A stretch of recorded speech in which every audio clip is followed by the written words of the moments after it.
What you low there grinning about? Happy St. Patty's Day, motherfuckers! Oh, shit. I drank too much. You must have known it was St. Patrick's Day, too, because the first thing you came in and said, you never say this. You came in and said, you want some beer? I was like, hell yeah, I want some beer. I got some beer. That's like asking me, do you want to live? Do you want to breathe? Some motherfucker? Yeah, usually of course. Do you want beer? I don't know. Do you want it? It's up to you. All right, I want it. Yeah, exactly. I was like, look at me trying to be all shine and everything. I know. I don't know. What do you want? I don't know. What do you want? No. What do you want? No, please. After you, what would you like? No. It's all about you. No, I'll pay for it. Yeah. You pay for it. No, I'll pay for it. No, it was more like, no. So you got that wrong right there. It was more like, you want some beer? Here, I'll pay for it. Damn right you will. Yeah, You did go get it though. I didn't even bother to be cool. I was like, I'll give you back your receipt so you can. Tax write-off. Tax write-off for beer. About to get my ass audited is what you about to do. You about to have those homeless people dressed like Uncle Sam coming in here dancing in my room. It's for business. Hey. We're going to discuss we're going to discuss the beer we're drinking. This is work. This is work. And we're talking about, we do reviews on beers as well. And right now we're drinking Rising Moon, made by Blue Moon. It's the Rising. Oh, is that what this is called? Rising Moon? It's called Rising Moon. Yeah, it's made by Blue Moon. It's part of their seasonal collection. So it's not going to be around for too long, but if you do get the opportunity to go to, just a place where they sell all kinds of crazy Co-host is looking at the label right now. You're trying to sound out deep to go to, what's that place called? Get your ass over to the beer shop. And, you talking about over to? They can't go over to Whipping because majority of them don't live here. But for those who do, yes, if you have, I'm sure you have like a real like cool place that sells all kinds of different beers from all over the world. Go in there, try to ask for Rising Moon. Hopefully, it's still this says Rising Moon Spring Ale, so maybe it's their spring beer. I don't know, but try to look for it. It's really fucking good. Wait a minute, what? I'm trying to look. This is a seasonal beer. You can't get this anytime you want. No, I know. That's what I said. Oh, okay. But damn, maybe it's part of their spring collection because it does say spring. Why do they do this to people? Why do they bring out the best beers to torture them? Yeah, it's like Girl Scout cookies. Torture them. Yeah, exactly. It is like those goddamn annoying Girl Scout cookies. It's like I don't buy that. Those fucking Girl Scout cookies. They only bring those out like once a year, and they know people are fiending for them. I almost got arrested because I told some Girl Scouts one time, I said, please give me some of those peanut butter patty cookies, please. And they're like, we don't have any. We can't get you any, sir. And I'm just like, I'll suck your dick. Please give me some Girl Scout cookies. Mommy, he's scaring me. I don't have a BB. I'll suck your mama's dick too. Just give me some. Give me the cookies. I was like Samuel Jackson and what was it called? One he's like with Wesley Snipes. Yeah, one with Wesley Snipes. Jungle Fever. Okay. Well, because Samuel Jackson played like the crackhead son, and he was at the end of the movie. He comes in, bursts into his mom's house, like, "Where's the money, mama? I just need some money." I started doing little girls like that. Where the fucking cookies at? Going to the car and shit. I know you got cookies in there somewhere. God damn it! It's like, why are your lips all chalky white, Corey? It's like, did you forget how to brush your teeth correctly? Cookie crumbs, bitch. Cookie crumbs. I'm the real cookie monster, motherfucker. Give my goddamn cookies. Nah, man. Yeah, so they do the same thing with beer, man. Yeah. They bring. What? I got to take this call. I don't think you're ringing. It's my phone. Oh, that's you.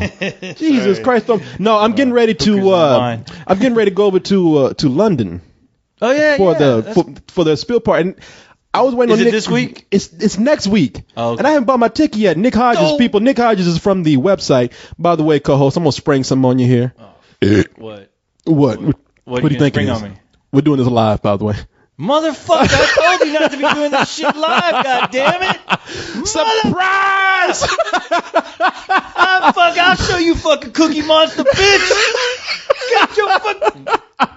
Grab Corey's computer. Nah, damn it, Corey.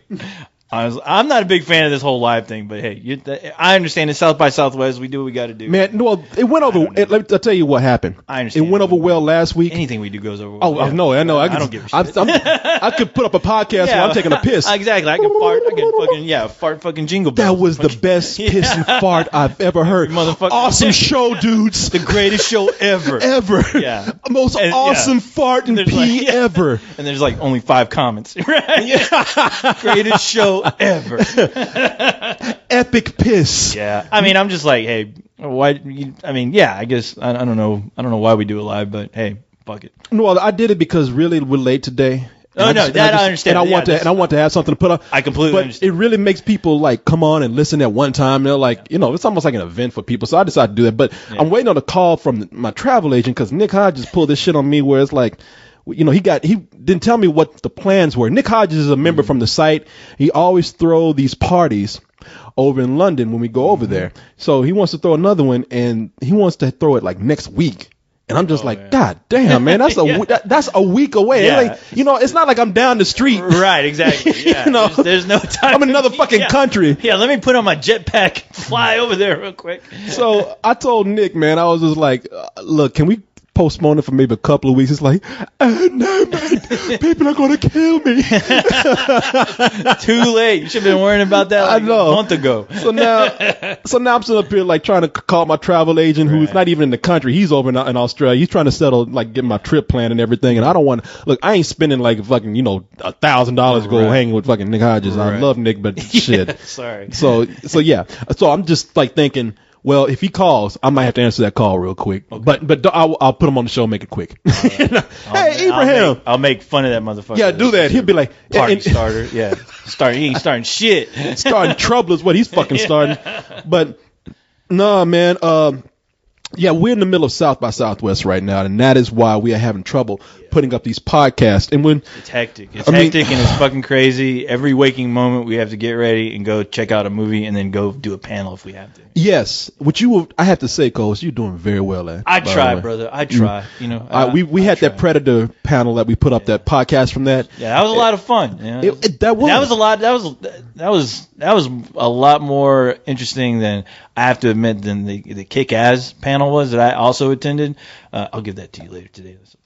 Oh yeah, we're gonna post it. But we'll say that for later. That's business.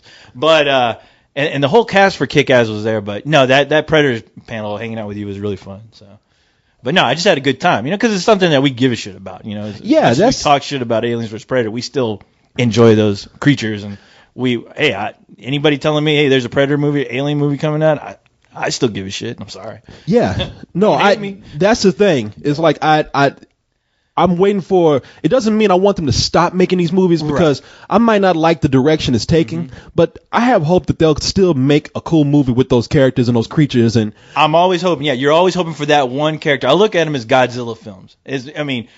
I can watch Godzilla movies until I'm fucking just dead. I'm just fucking dead to the world. But you know what? Thank God they're still making them, because at least if I'm fucking bored, I got my Godzilla. I got my Godzilla. I need my Godzilla fix. There's always something for me to put in. I'm just glad it's there. Exactly. Yeah. When they're not there, I'm like thinking, you know what? They ought to make another goddamn Godzilla movie already. What's taking so long? Yeah, no shit, man. What the hell are they doing? Ain't one Japanese tore up one building in years. Yeah, I'm getting these fucking poor man Godzilla films, with the exception of Cloverfield. Yeah, no. Cloverfield was actually, to me, that was like the direction of what a modern monster movie like Godzilla should go. You're absolutely right. And I wish either the fucking audience, I'm still trying to figure out who to fucking blame here for why they're not really like gearing up to do a sequel to that. I don't know if I have to fucking yell at the audiences or yell at the websites not advertising enough, or just I don't know who to blame, but god damn it, I want another fucking Cloverfield movie. I don't give a fuck what that dickhead over here who thinks that Cloverfield wasn't that good. I don't give 2 fucks about him. I want to see another fucking Cloverfield movie already. Fuck. I'm gonna make where's my Cloverfield toy? Go bust that shit out. Get out my VHS camera. Get some duct tape and some pliers and give me some matches. We're gonna have some action here on this set. What'd you say? You ready to be Godzilla? I am Godzilla. Godzilla ain't got shit on me. I was so scared when co-host went there because I just thought he was going to start talking shit. When he went in there. I was just like, because he started bouncing up and down, went ready to ask a question. I was like, because I swore that because who was there? Robert Rodriguez, Adrian Brody, and the director named Nimrod. And that's the only. Who the fuck names that kid Nimrod? I honestly was thinking about asking a question like, hey, I mean, can you tell us what your life was like growing up with that name? It's like, well, yeah, exactly. I'm sure that would make a far more interesting movie, probably. Is your ass sore from all the wedgies that you got as a kid because your fucking name is Nimrod? Did you learn how to fight really quick at an early age? Because I'm sure that who the fuck would have started a lot of shit. Yeah. Yes, who the fuck names that kid Nimrod? Yeah. And then who the fuck keeps the name when they become grown? Exactly. I wanted somebody to raise their hand and go, "Excuse me, Nimrod. What's it like growing up with the name Nimrod? Like, do your parents love you? Were your parents fans of the Three Stooges? Yeah. No, because the name would be Numbskull then. Oh, yeah. Well, maybe that's his middle name. They say Nimrod, too. Nimrod, Numbskull, as Holy McGillicuddy. Yeah. Like, really? You kept that name Nimrod? Were you a rock star one time or something? Yeah. You know, because I don't understand how people keep that name. And it was so funny listening to Adrian Brody. I was like, I was talking to Nimrod over here. And I just kept thinking, hey, why you gotta be a jerk, you celebrity? Yeah, why don't you just call him like asshole? Exactly. So I was talking to asshole over here about the movie. I was waiting for somebody in the background to like start laughing, like in school. Somebody's like, my name is Nimrod. You hear people, Nimrod. Hey, what's his last name? Shithead. And the director gets mad. I can't help it, all right. My parents give me that name. Grown ass motherfucker. Why don't you change it? Right. Yeah, Nimrod. Here, let me look up his name. Somebody. People on the right, and people are even chatting like, he can change it. Change your fucking name. Change that shit now. Yeah. Let me see what the fuck his name is. I want his name on that Predator poster, directed by Nimrod Lipshits. Nimrod Butt Kiss. But see, maybe that's his reason for keeping that name, because he's like, you know what? Whatever I make, it better be fucking good. Shit. Because if I don't, motivation. My name is Nimrod, and I will never hear the end of it. Because critics will be like, right, Nimrod. Right. You got that right, Buster. It's going to be a field day. That joke's going to get old so quick. And even his last name is fucked up. What is it? It's Antal, but it's like too close to anal. What? Like if you take How you get Antal for anal? Because if you take the T out, you got anal. Just looking at his name, just looking at it, it looks fucked up. Nimrod, Anton.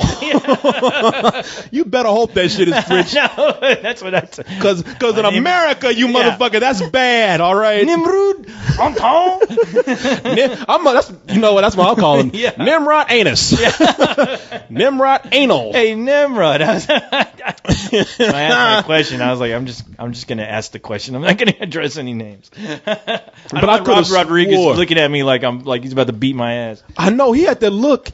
He always always has that look like, you motherfuckers talk. You don't like Spy Kids. Oh man, he was a fucking saint compared to the director, Matthew Vaughn from Matthew Kick-Ass. Vaughn. Yeah, that guy looked like you just ready to get the fuck out of Austin. I mean, that guy looked pissed even through the panel. He looked frustrated. He looked annoyed. I thought there was a moment during that panel that him and McLovin were about to get into it. Really? Yeah, because McLovin was asking. Somebody asked McLovin a question, and the director, he was like, "I think you got the question wrong, McLovin. I think he meant." And McLovin was like, "No, I answered it right." And he looked at him. He looked at the guy asking the question. Like, that's what you asked, right? And he was like, He's like, well, I'm just saying. He's like, no, I got it right, dude. Don't worry. McLovin, he's little, but you better watch that motherfucker. Yeah. He's a bigger name than you are, pal. By the way, welcome to Let's Do This, everybody. Yes, Let's do this live. Welcome. See, that's what I liked about the Predators panel, because I know we're talking shit right now. First of all, I was so afraid you're gonna go and pull some shit like that. Like I thought you're gonna look at like Robert Rodriguez like, you gonna fuck this movie up, Robert? No, right. Go fuck it. You make another Spy Predators? Yeah, you're gonna fuck this up. You gonna make Predator kids? Who the fuck gave you Predators, man? Yeah, because that's what everybody was thinking. That motherfucker's doing Predators? Right. Oh, Jesus Christ. They're going to have fucking Spy Kid jetpacks and all kind of things. 20th century, just lose all hope and say, might as well, who works real cheap? Jesus Christ. This is between you and Spike Lee. Oh, shit. We ain't going to let Spike Lee do Predators. Nobody wants to do Predators. Spike Lee's Predators. Oh, shit. That shit will be so controversial. That shit will take place in Brooklyn. Yeah, do the right thing with Predators. Yeah. The Predators only killing white people. How come there ain't no pictures of Arnold Schwarzenegger on the wall? Yeah. Yeah. Somebody really fight. I'm not leaving until we get some Predators on this fucking wall. I want Stan Winston Predators up on there. Yeah, what's up with the Stan Winston Predator? How come we ain't got that? That's this other bullshit. Where's Danny Glover? Huh? I ain't got no good adversaries up here on the wall. Shit. No, man, but a tree branch to the window. Just come in, just kill everybody. But eat a slice of pizza on his way out. But man, there's when we were at the panel, I have to say, man, I enjoyed the enthusiasm of everybody who was talking about Predators. I can't really say how the movie's gonna come out because I see great things in there, and I see some things that make me a little doubtful of the direction they're taking. But I was like, you know what? You guys seem like you are really into making this movie. You seem like Predator fans, right? So I'm cool right now. And it was cool hearing Adrian Brody. I may be repeating myself from the last podcast, but it was cool. You know, he was talking about the original Predators, like he's a fan of it, and we did talk about it because he was saying when he was chilling out. And back where he was from, hanging out in the movie theater, fucking smoking, watching the first Predator film. I'm like, that's fucking cool, like, man. He's really into it. He's like, hanging out with my boys. Hanging out with my boys. smoking shit. And I don't know what he was smoking, but he was out smoking, watching fucking Predators, watching Arnold up there kicking ass. Love this shit. He wasn't smoking shit. He was up there eating Doritos. He's there with his mom and dad. Yeah, he was there with his mom and dad eating juju beans. Shut up. You eating gummy bears, motherfucker. Trying to make it sound like you all badass. Yeah. Make it sound like he was in a fucking gang. Shit, me and my posse broke into the theater, chased everybody out. We watched Predators while we smoking shit. Ran out the theater trying to be Predator. And it was, yeah, bitches. And you know what? It was a no smoking theater either. I pulled up my cigarette and said, fuck you, bitches. These little kids looking at his mom going, you're one ugly motherfucker. And then all of a sudden you hear a fucking Adrian's mom slaps him in the face. What the hell's wrong with this boy? This is the last fucking movie we take you to. The motherfucker was chewing candy cigarettes. You remember they actually... Can you believe at one time they actually let kids have candy cigarettes? One time? No, they still do. Someone gave me... I was joking about that a couple weeks ago. And a friend of mine, he's like, I got something for you, dude. And I was like, what? And he handed me a box of candy cigarettes. And it was made by Marvel. It was like a Marvel superhero candy cigarette box. Are you serious? I was like, what the fuck? They still make this shit? Oh yeah. No. Yes. It must be. I'll bring it. Fucking show it to you tomorrow. Wait, I threw that shit away. You smoked that shit for real? I smoked. You know something? That shit must be sold at novelty stores or something, because there's no fucking way that they would sell those to kids. Well, the thing is that they don't look like cigarettes now. They're just white. It's just a white stick, but it's like, it's obviously the candy cigarettes. Well, what? I mean, that's what it is. Yeah, that's what I believe that's what it said on the box too. But when you look at it, I mean, they're so thin and they're just white. They don't really. I mean, they don't look like fucking cigarettes. Honestly, they look more like joints, if you ask me. So I see a kid out there. If you see a kid looking like he's toking it up, then I don't know. I wouldn't say worried about it. It's got a fucking cartoon Rasta man on the front and shit. Yeah, at least he won't be drinking when he's older. They used to have those. His fucking ass. They had like Big League Chew, which was like tobacco. They still have that. Do they still have that? Fuck yeah! Jesus, I used to be a addict to Big League Chew. Yeah. Everybody else realized it fucked my shit up. People addicted to nicotine. Your ass addicted to fucking sugar and Big League Chew and bubble gum and shit. Yeah, man. I couldn't believe at the time they actually let kids have candy. Even when I was a kid, I'm sitting up there, I'm smoking like my auntie. Fucking A, dude. We used to back in the day. We used to have like toy guns that looked like fucking guns, and kids were getting killed constantly by dumbass cops. Oh, I remember laser tag. People getting fucking shot over laser tag because some dumbass is actually playing laser tag in the park. A real cop shows up and like freeze. You know, the cop is like fuck. Bam, bam, bam, bam. The kid thought that shit actually shot lasers. Like, oh no! Oh shit! I'm taking him out. This is real. Fuck. I thought he wanted to play.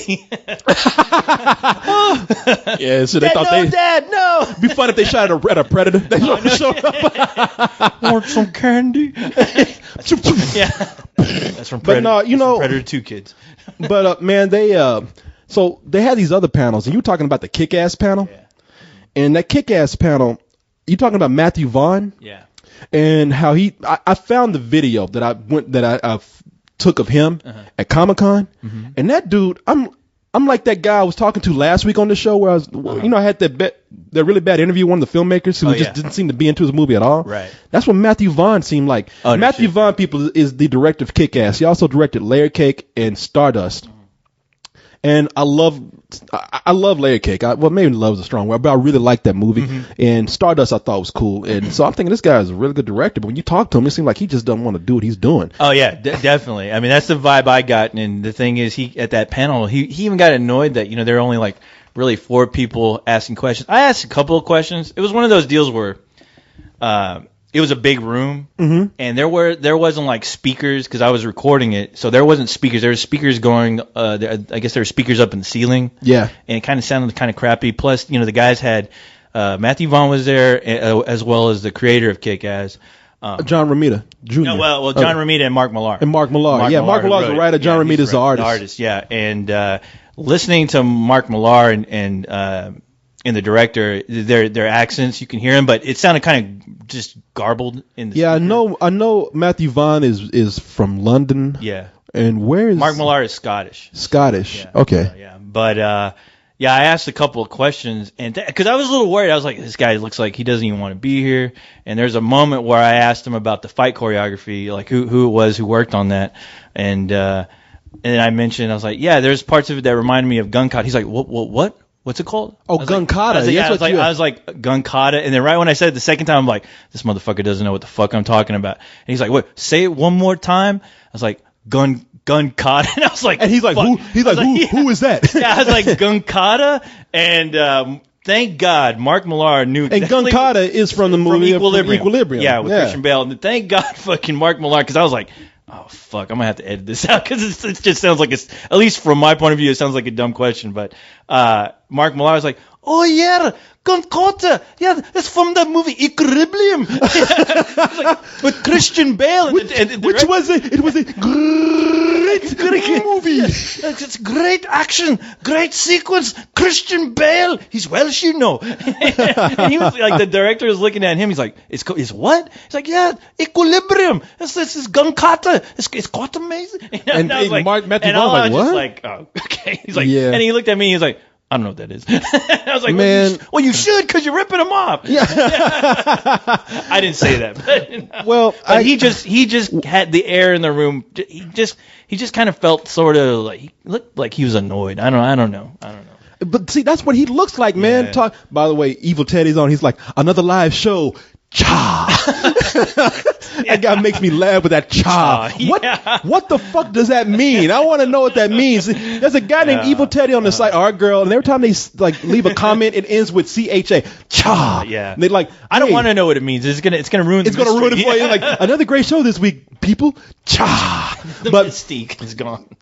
But Matthew Vaughn, man, at Comic-Con, we were talking to him because it was a round table. He came and sat at our table, and there were like about 3 people at our table who were asking him questions, and he just seemed like he was break down and cry. I can put the video up for people. I might put it up on this post. Okay. Because it's hard to hear anything, but talking to him, I mean, you can see his body language. Oh yeah. They're like, so I think somebody asked him, "Are you going to finish the film?" And he's just like, I have no choice. I'm working on the most expensive home movie in the world, and I was saying, man, look. I was just upfront with him. I said, you got Nicolas Cage in the movie. I was like, the movie seems like it's almost done. You're going to finish it. A lot of money went into it. I was like, this movie's going to get distribution. You know that. Oh, yeah. He's like, well, I don't know.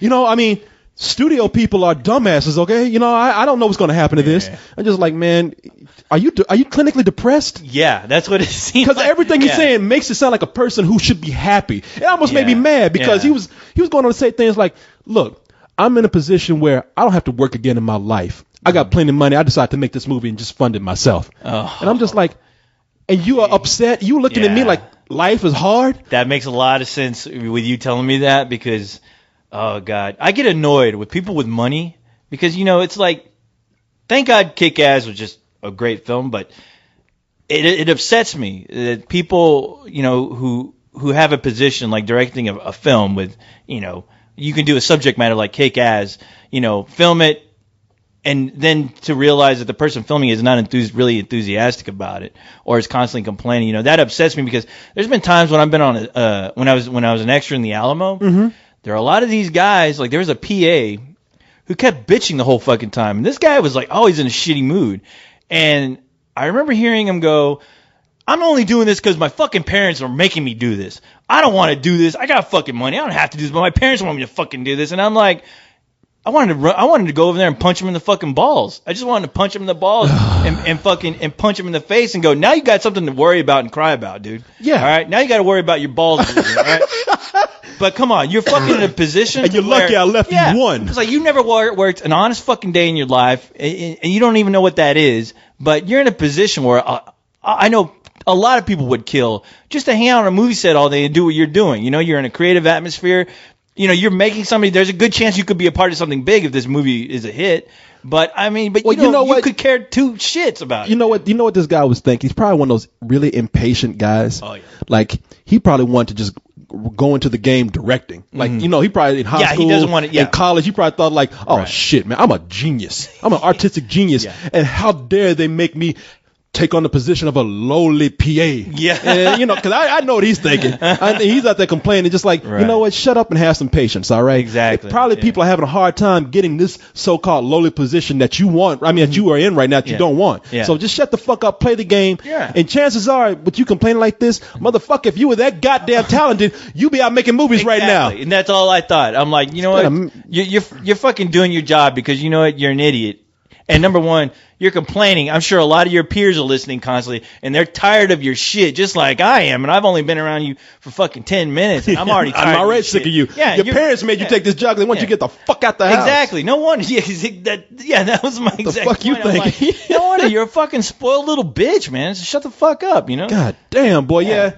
And man, stay at home and fucking, you know, be Billy Madison for crying out loud. And that's the only thing I could get from this director. I'm like, man, you're a talented guy. Love your movies.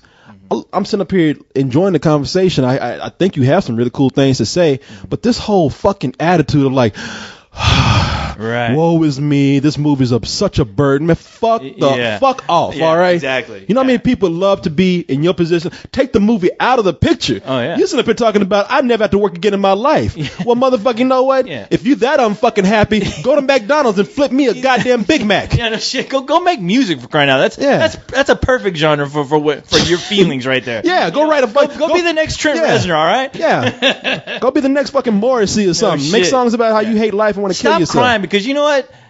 Nobody gives a fuck, dude. Nobody gives a rat's ass about you hating fucking your position. Nobody fucking cares, because you know what? You're directing a movie that I'm sure a lot of people would fucking love to have fucking directed or be a part of it, and be in your fucking position where people are fucking pushing record on a tape player to hear what the fuck you have to fucking say. Exactly, Shut the fuck up. Advertise the fucking movie. You don't want to fucking do it? Tell your fucking... Look, I ain't doing it. Hey, what are you going to do? Fire me? I ain't going to promote shit. No. Yeah. Get the stars out there to do that. Let them do that. If the movie is that fucking hard to make, give it to somebody else. Let them finish it. And you know what? You go live on all your millions of dollars that will keep you from working for the rest of your life. I don't want to hear that shit, because you know what? I got to work. No shit. Yeah. Look at us. I told him, I said, man, you know what? I got to go fucking record for 3 hours with a fucking smart-ass robot every week. That's right. You know, I wish you could be in my position so you know how hard life is. No, he doesn't. Have to sit around. You don't know what it's like being trapped in a room with a fucking talking ball. That show would last for 2 days. After the second day, it's like, you need to shut the fuck up, dude. What? Yeah. No, you need to shut the fuck up. That's work, goddammit. Yeah, you don't hear us complaining. I'm about to cut your fucking ass in half right now, because I'm getting sick of your fucking complaining. I understand that when you have to push these movies, you hear the same shit over and over again. It gets repetitive. Yeah. Sometimes it gets very hard to get up and just talk to people who ask you dumb questions all day. And I understand. I'm completely aware of that. And I understand. And really, I even understand the position of I don't know what's going to happen with this movie. If you are truly nervous because you don't know and you invested a lot of money into it, I truly understand. But really, the way you're making it sound, you're making it sound like this movie has no problem. I said at least this movie's going to be making a lot of money on DVD. Mm-hmm. I mean, nothing else. Yeah. But I have a feeling you're going to make money from this movie. Everybody's going to love it. And I don't know if you're trying to be falsely modest. Yeah. But if you are trying to be falsely modest, you're terrible at it. You know, because all you're doing is pissing me off right now. I mean, really, all joking aside, I was kind of angry, man. Uh-huh. I really was angry since I've been talking about I got all the money in the world on to do shit. Nobody wants to hear that. Nobody wants to hear that. You're making a movie that people are going gangbusters over. Mm-hmm. You sitting up there, got your head down. I don't fucking know. I got no choice but to finish it. People, really, I'll show you the video. I'm gonna put the video on this post when we post it later, and you'll see. I never posted it because this is why I hate roundtables. Yeah. They put us in a room where all these fucking people are sitting around talking, so the audio is terrible. Right. And this guy is very soft spoken anyway. He is. Like I said, like the audio. I listened to it and I'm like, it's just a bad position in the room because it was a big room that I had to sit in the back.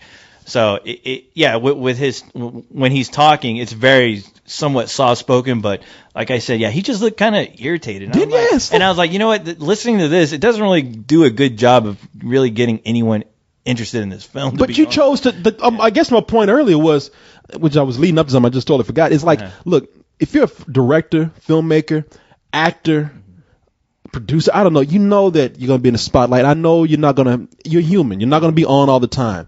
But you know you got to go out and promote shit. And if you agree to go out and promote shit, you better fucking have your game face on and do it. Because nobody wants to sit up there and listen to you be a sad sack over the product that you made. The one that you started, the one that you said you had the enthusiasm to make in the first place.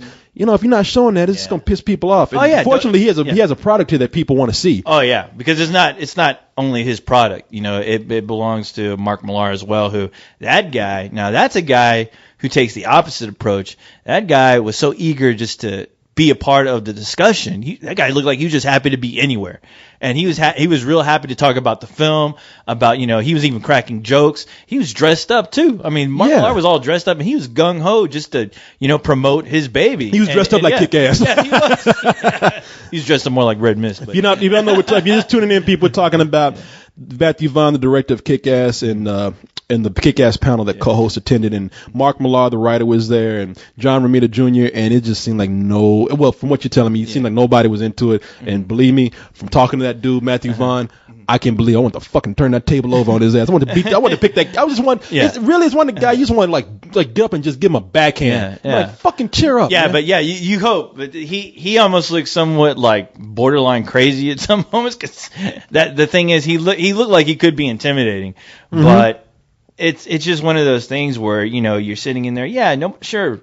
A director probably doesn't want to be there. He doesn't want to talk about this movie. I mean, the movie's already been played, and he just wants to go home. I understand that. I don't give a fuck. I'm there. But the thing is that you're in a room with a bunch of people who are recording what you're about to say. It's going to be put in a shitload of magazines, and it's early press. So try to be into it, and you just weren't getting that vibe. So I was like, after I so you recorded, I recorded. I'm like, I'll let you listen to it, see what you think. Yeah, it'll be interesting. I mean, if we just put it up by itself, that'd be one thing. Oh no, I was like, I don't want. I was about to erase it, to be honest. But if we preface it, with something that's like, hey, this is the panel. This is what our impression is. This motherfucker didn't seem to be into it. So. But I tell you, man, I can understand why some people get frustrated with these South by Southwest people here. Oh yeah, no, I mean, we were in the fucking trenches with these people. And, well, yeah. Well, you know what? Before we go on any further, let me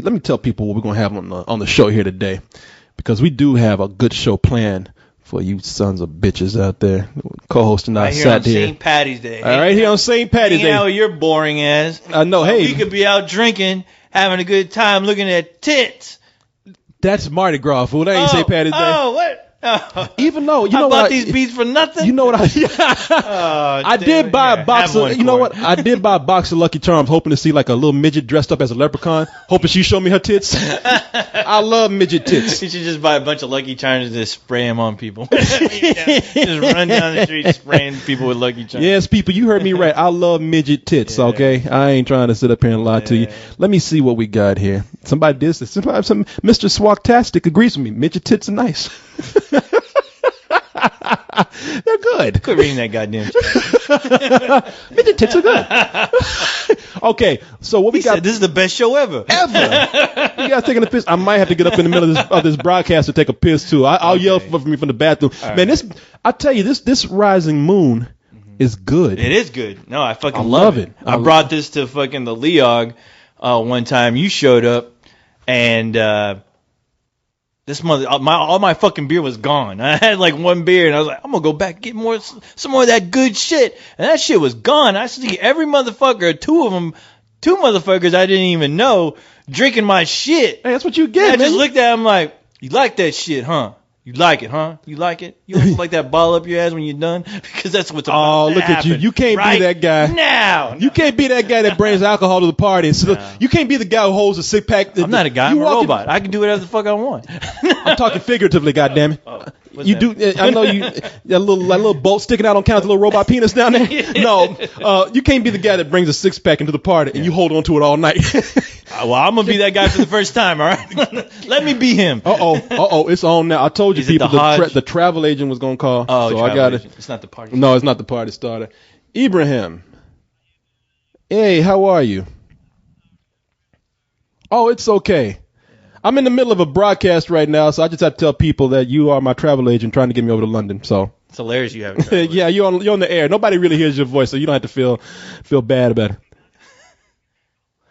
Okay, you know what? If I'm probably won't be done for another like 2 hours. Can you send me an email? Okay. It is. Oh, damn it! You know what? I can't give it to you over the air. Let me here, co-host. Yes. I'm gonna walk out the room real quick. All right. You keep these people entertained. I will. Can you believe this motherfucker has a goddamn travel agent? Like, who's paying that motherfucker to be a travel agent for Corey K. Coolman? That asshole. I don't have a travel agent. You know what I got? I got fucking FedEx, all right? Let me tell you how this works, all right? When we have these goddamn spill parties all over the fucking place, you know what? I don't get a plane ticket. They try to shove my ass in one of those skinny ass envelopes. Oh, sorry. Sorry, man. You know what? While I'm up, okay. Yeah. It's hotter than a fucking bear's ass right now. Oh, anyway. Yeah, that motherfucker tries to shove me in one of them envelopes. And that shit ain't even overnight, express, no nothing. Probably stick me in, fucking put some duct tape around that shit. And I can't even get through customs because they think I'm a fucking bomb. And then they try to strip search me. And I'm a robot, goddammit. I'm a robot with dignity. Did you just say it's hotter than a bear's ass? Well, yeah, because it ain't hotter than a penguin's ass, because that wouldn't make any sense. And how many bears' asses have you been up in to know how high, to know the temperature up there? I've seen Animal Planet. Welcome back to Bear Ass. Bear ass. Yeah, sorry, people. I am trying to get over to London to hang out with Nick Hodges. I just said this a little while ago for the little London spill get together. I'm going to see my cousin actually.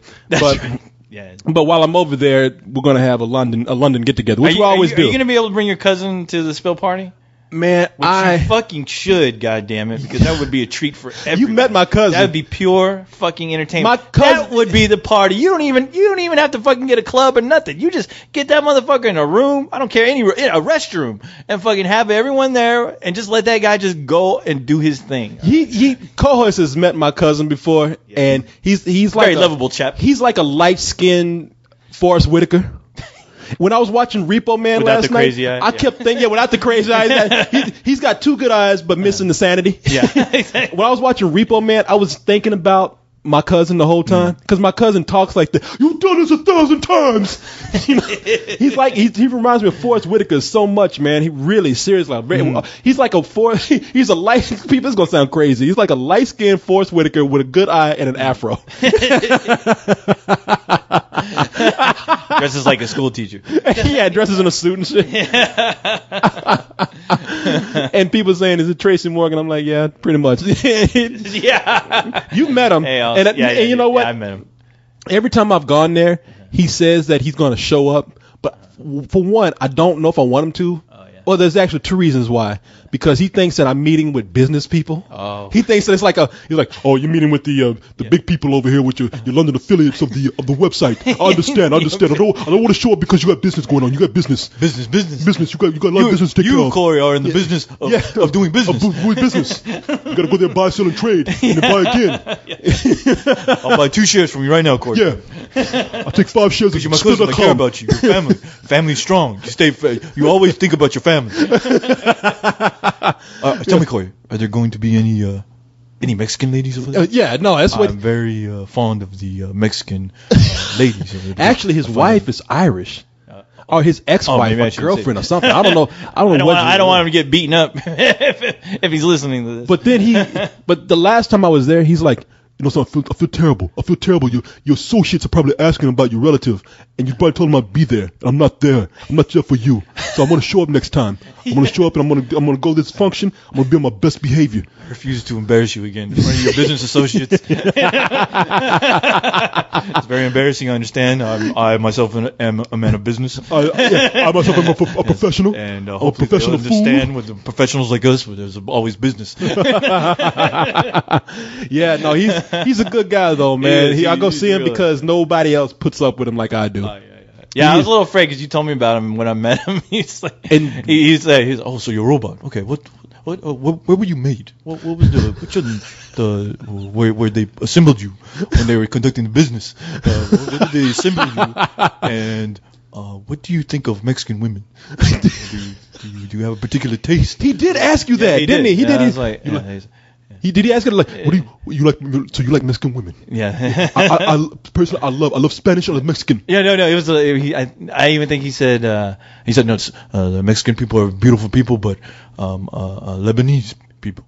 Did he say that? Yeah, Lebanese. He started going off about Lebanese people. Like, you need to see those women. They're very, very beautiful.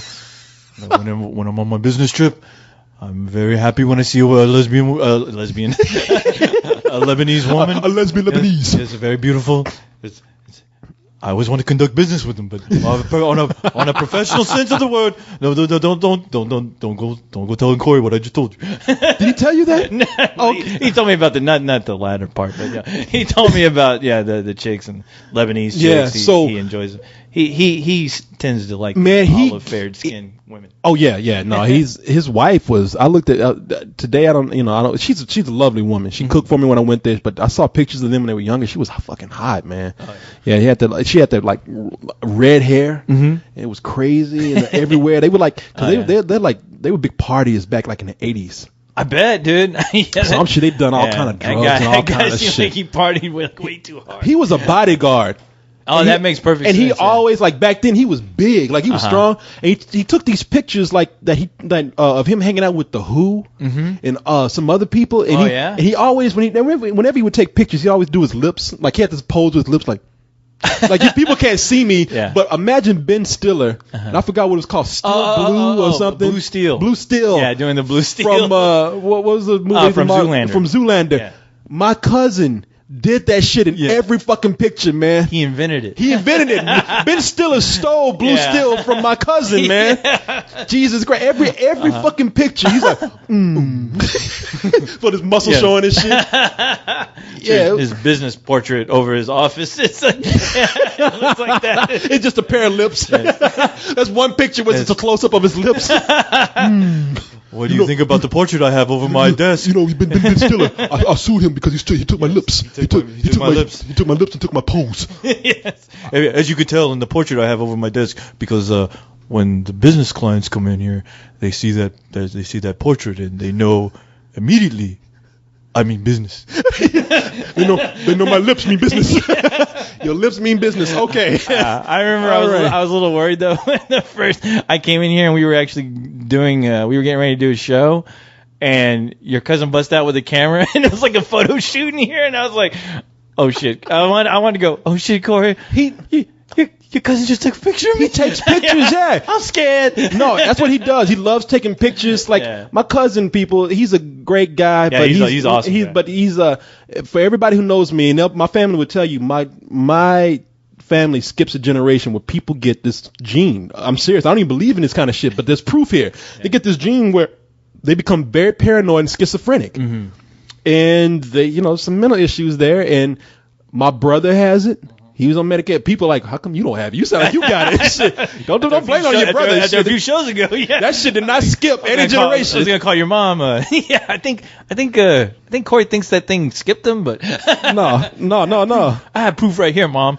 No, it didn't skip my ass at all. No, I got just a little bit less of it, my brother has it and my cousin has it, and so I go see my cousin because hardly anybody goes to see him, and I'm in London. I might as well take advantage of what my cousin's there. Yeah, and he's a lot of honestly, like hanging out with him.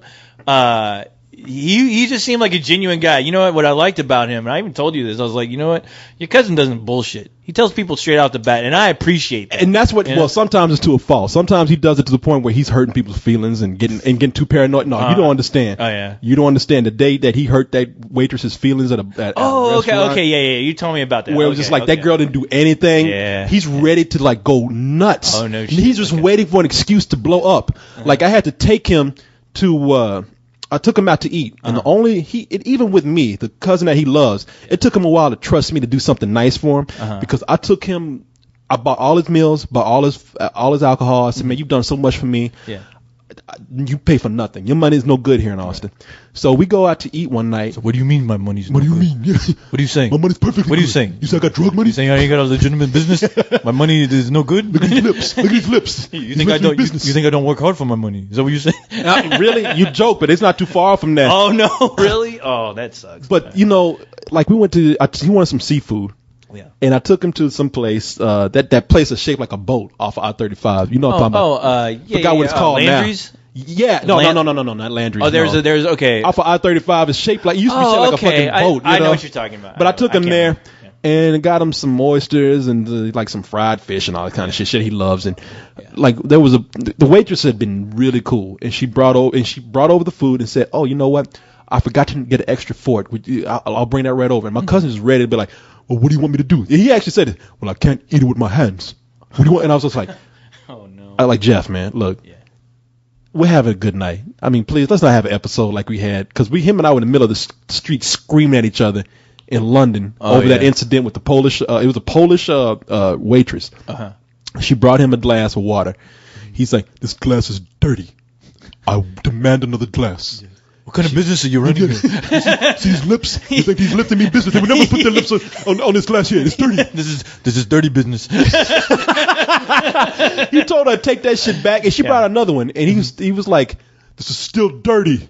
And I was like, Jeff, the fuck, man, you know? Yeah. And him and he's like. Him and I in the middle of the street, like, I don't mix words, okay? I was just like, no, you're being a fucking asshole, all right? Oh, no, you guys are both looking crazy in the middle of the street. Two fucking guys out in the middle of the street. Look, it's a dirty glass. No, fuck that dirty glass. Why fuck you gotta be all the time? I don't like dirty glasses.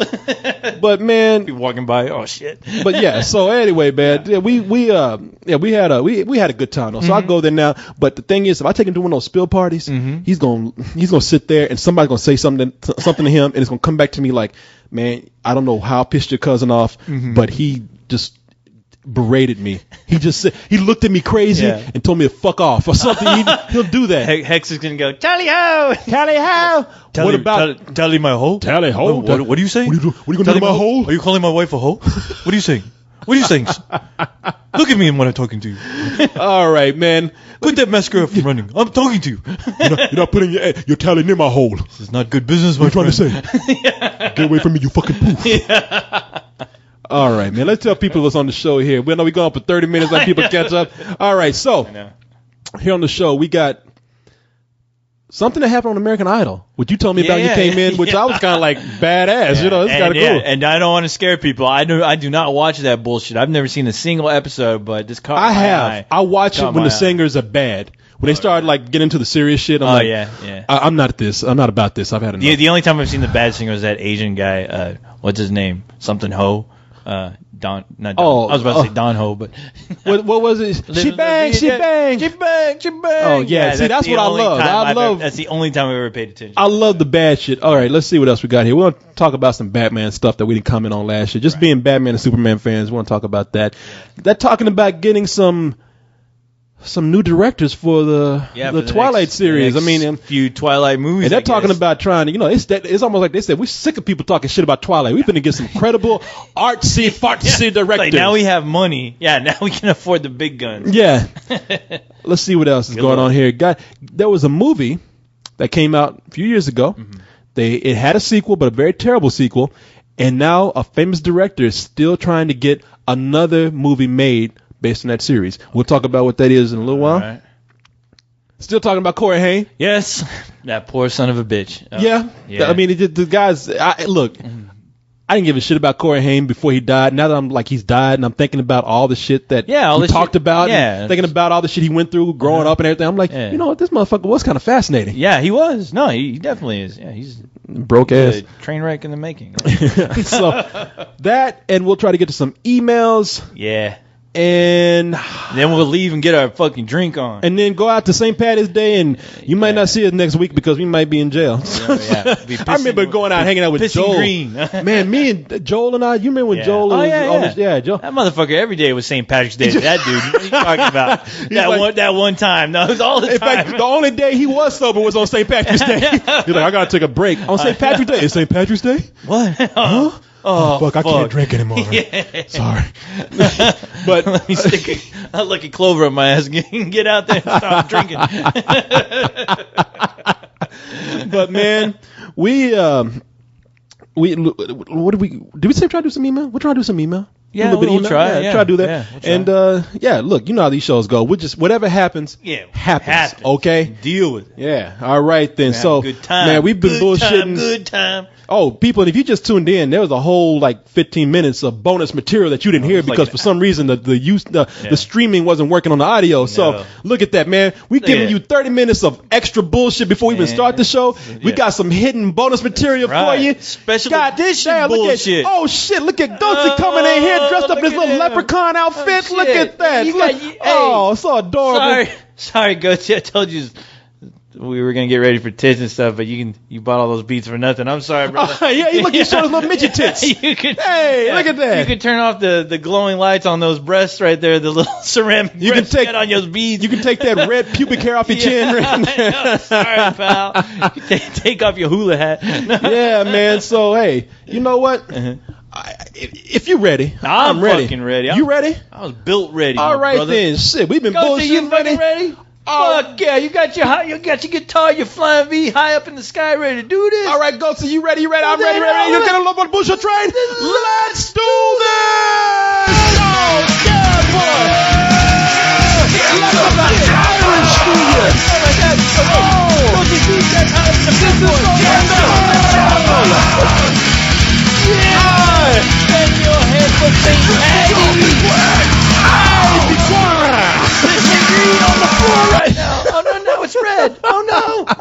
Owie. Oh, everybody, man. Happy to be here. Happy to be here. There's a lot of shit going on this week, my friend. South by Southwest, St. Patty's Day, and I don't know all other kinds of bullshit. Man, it is going to be a madhouse downtown. No, it is. Because of all the people, all the just amateur drunks and traffic, all the South by Southwest people going on. Yeah, I hate to say this. I don't want to predict bad news. Somebody's going to die. Somebody's more than that one somebody. But a lot of people are going to die tonight, Corey. It's just like when an ice is over in Texas. Yeah. I predict not only one, but at least about 6 or 7 people going to die because we just don't know how to drive in ice and cold weather. Especially when you got a bunch of slobbering drunks icing up the roads. Oh, man. Falling over on the street. I just hope, people, seriously, and I'm going to do this myself, catch a cab. No shit. Catch a cab down to downtown, no matter where you are, not just here in Texas, but catch a cab down to where you're going to be drinking because if you know leaving the house, I'm going to get fucked up. Just catch a cab. I'm catching a cab. I was catching a cab, but I know I can't even get a parking space down there. I'm sure they're going to catch a cab. I know I'm going to be drunk downtown. You're catching it. Well, I'll be catching a bus. because that's all I can afford. I'm actually, a friend of mine is going to put me in her purse. Don't tell nobody. But it's like $1.50, I think. Man, no, I'll be doing the bus route. I remember drinking with Joel, and see, we used to work. You remember we worked at Human Code, so we went. Yeah. I had my car right there. Yeah, my car was in a parking lot. I could stay there all weekend. Yeah. And Joel and I used to go out and get fucked. Not only on St. Patty's Day, but just every other night. Oh, yeah. And so one St. Patty's Day, man, we went out there, and Joel and I were so messed up. We were dancing so crazy. It's in the middle of the street. Yeah. We're talking about, 4th Street over there by not Mother Egan's. By 3rd Street? Fado. Okay. Fado. You know Fado. Oh, yeah, Fado. Yeah. The Irish And you got to watch out, though, because I know that street on Fado, the 4th Street area. Yeah. I hear that they're charging like $20. Like they're fencing off the street. They start doing that shit, man. When we went, it wasn't that way. We went. Jump over that shit. Yeah, shit. I'll drive a monster truck to that shit with a leprechaun head on the front of it. Hey, look at the Irish to ya. Hey, look, it's a float. You motherfuckers. But we were down there, man, and it was packed. And Joel and I was so drunk, we started dancing to this music that was playing, and people got like scared, like they just cleared a hole for me and Joel to just go arm in arm, just dancing around. Like, what is this, gay parade? Oh no, run! This is the wrong party. And the thing is, both of us are dressed up like leprechauns. Yeah. Look at those two Lucky Charms out there dancing away. To Lady Gaga. Hey, look at the black Irish to you. Drinking a beer. Taking on men. Yeah, St. Patrick's Day, there's some people who just love to get fucked up. Oh, yeah. They love to get drunk, and they would say, I used to go with a girl who said, I love St. Patrick's Day. And I was like, why? She said, because I can get fucked up beyond belief. And I was like, really? My get fucked up day. Wow. I got a card to get fucked up. Yeah. And I'm going to get, like more there's going to be a lot of up fucking. Yeah, I'm like, really? Yeah. More than fucking Christmas? Yeah. More than Halloween? Today I heard from several people I was talking to today is like, this is my favorite fucking holiday next to Christmas. And I'm like, holy shit. What the fuck? That's when you know. Yeah. That's the indicator that somebody has a drinking problem. When they say St. Patrick's Day is my favorite holiday, and they're not even Irish. I know. All my friends need help. Oh, shit. You getting fucked up? I was like, yeah, I got fucked up last night, but I don't want to get. Well, never mind. Well, that's a stupid statement. Of course, I got to get fucked up. Of course. Yeah, but I'm going to do it responsibly, children. I already said, catch a bus. Yeah. No, I'm catching a cab and. Don't sit next to any homeless people on the bus because they will pee on you. All right. Really? Oh yeah. Oh, I've seen, dude. I did the city bus for a good 5 years back in the day when I used to play. Wait a minute, hold on. FMC, where you from where they don't have St. Patrick's Day? That's all I want to know. What? Somebody said we don't have St. Patrick's Day. God damn that chat box, fucking FMC. Oh, Portugal. Of course they don't have St. Patrick's Day. Oh. They should start one. Yeah. We should fly down there dressed up like leprechauns and fucking just start St. Patrick's Day. Sucks to be you, dude. Yeah. Well, they don't need an excuse to drink anyway. They have sex with 13-year-olds down there. Oh, damn. Don't say that. You're gonna No, I'm just kidding. I don't know what's going on. Portugal crazy fucker. Cut you open with a razor.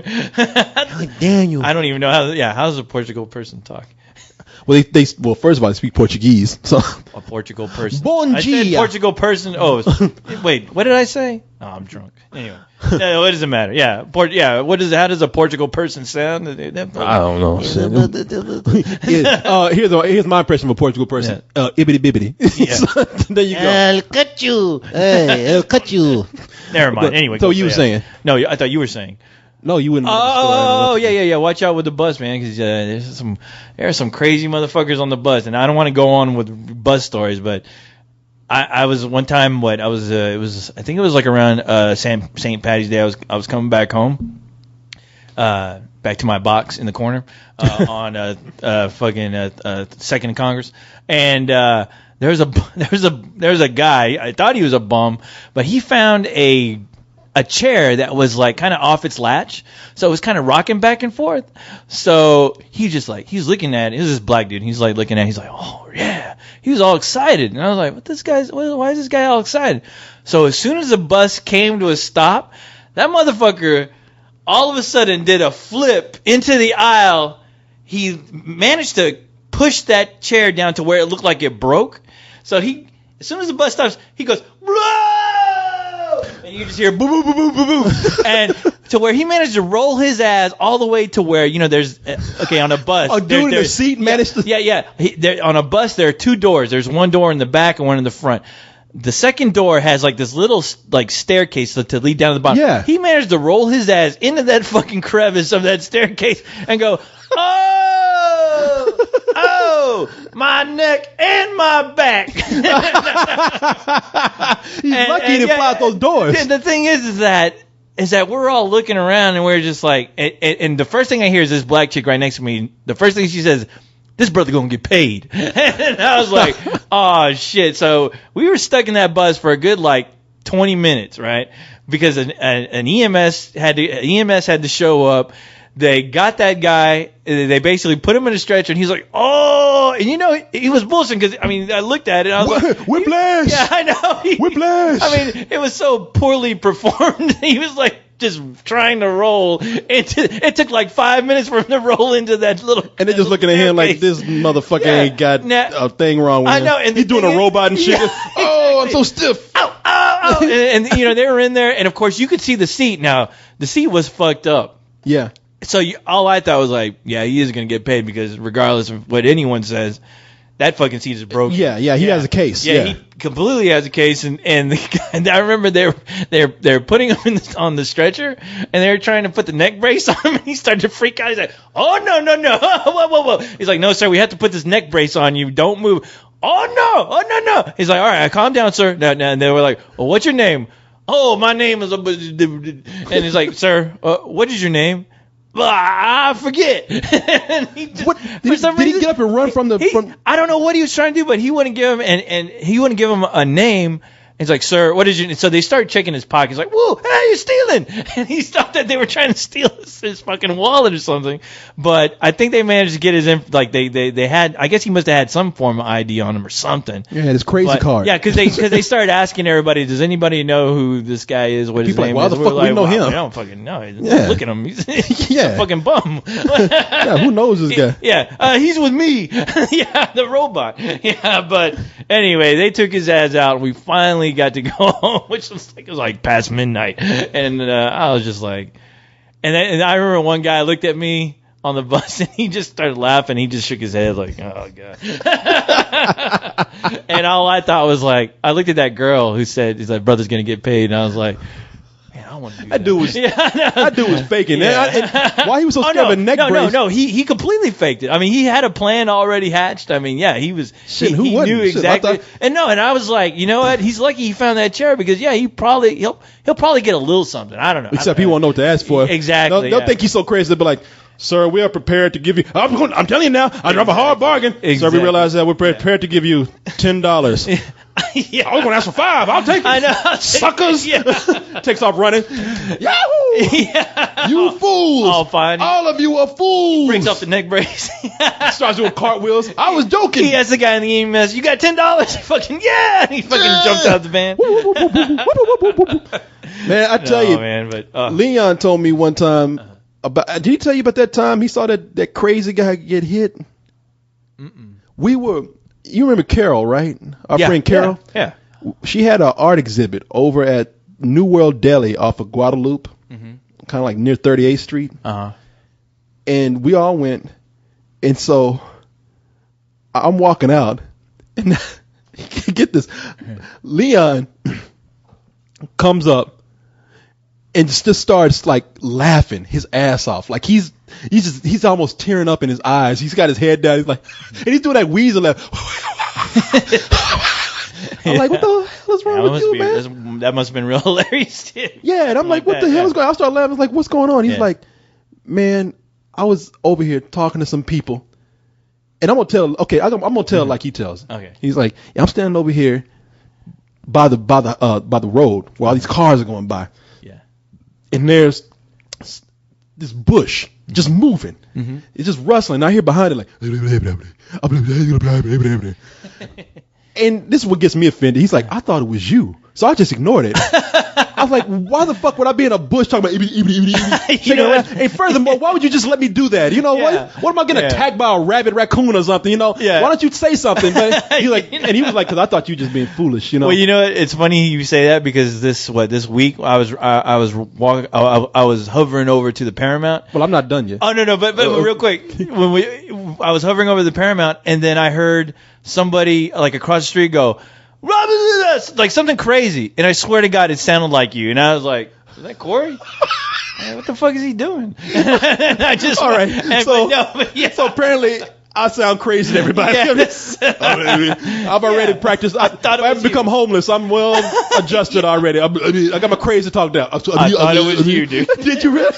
I was like, what the fuck? Like, what do you do? Because I thought you were like, maybe you saw me across the street and you were fucking with me, and I was like, what the fuck? I'm just like, I didn't see I'm just over there by myself on a bench. I'm hearing shit. But no, it was not me over there on the street. It was not me in that bush. Yeah. But so Leon, he thought you were in a bush. So Leon says, this guy comes out this bush, and he can't take his eyes off of him because the guy just gets in the middle of the street and just starts throwing his arms around like, yeah. And this car just comes up and it's just like, boom! Oh. And that guy goes up on the hood and comes down. It's like he said, just like in a movie. The guy comes down on top of the car, and the guy gets out the car who hits him, and he runs over and says, "Jesus, are you okay? Are you all right?" And the guy's like, "See, that's proof." The guy gets up and just starts going at it again. That's proof. That's proof that Jesus is on my side. That's proof that Jesus protected me. Oh shit! I don't know. I forgot what he said. What happened after that? But he's like. He found out that they were like right next to the Austin State School, and this guy must have got away. Oh no shit! They must have released him. Thought he was sane. And the moment he left that gate, went nuts again.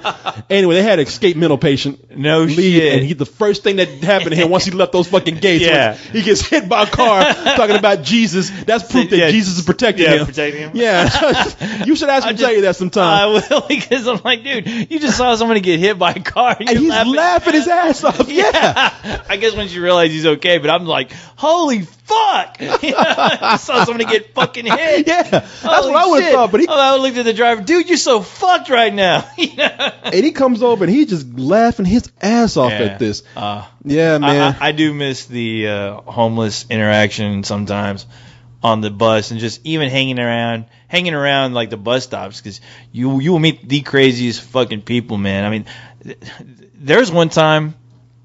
Real quick, because when you're talking about that, there was a time where I was with this girl and we were driving back to my place and I won't talk about that, but I saw coming back to my box. I saw a couple of dudes in this truck. It was like an F-150 truck, and I see somebody in the passenger window hold out a beer.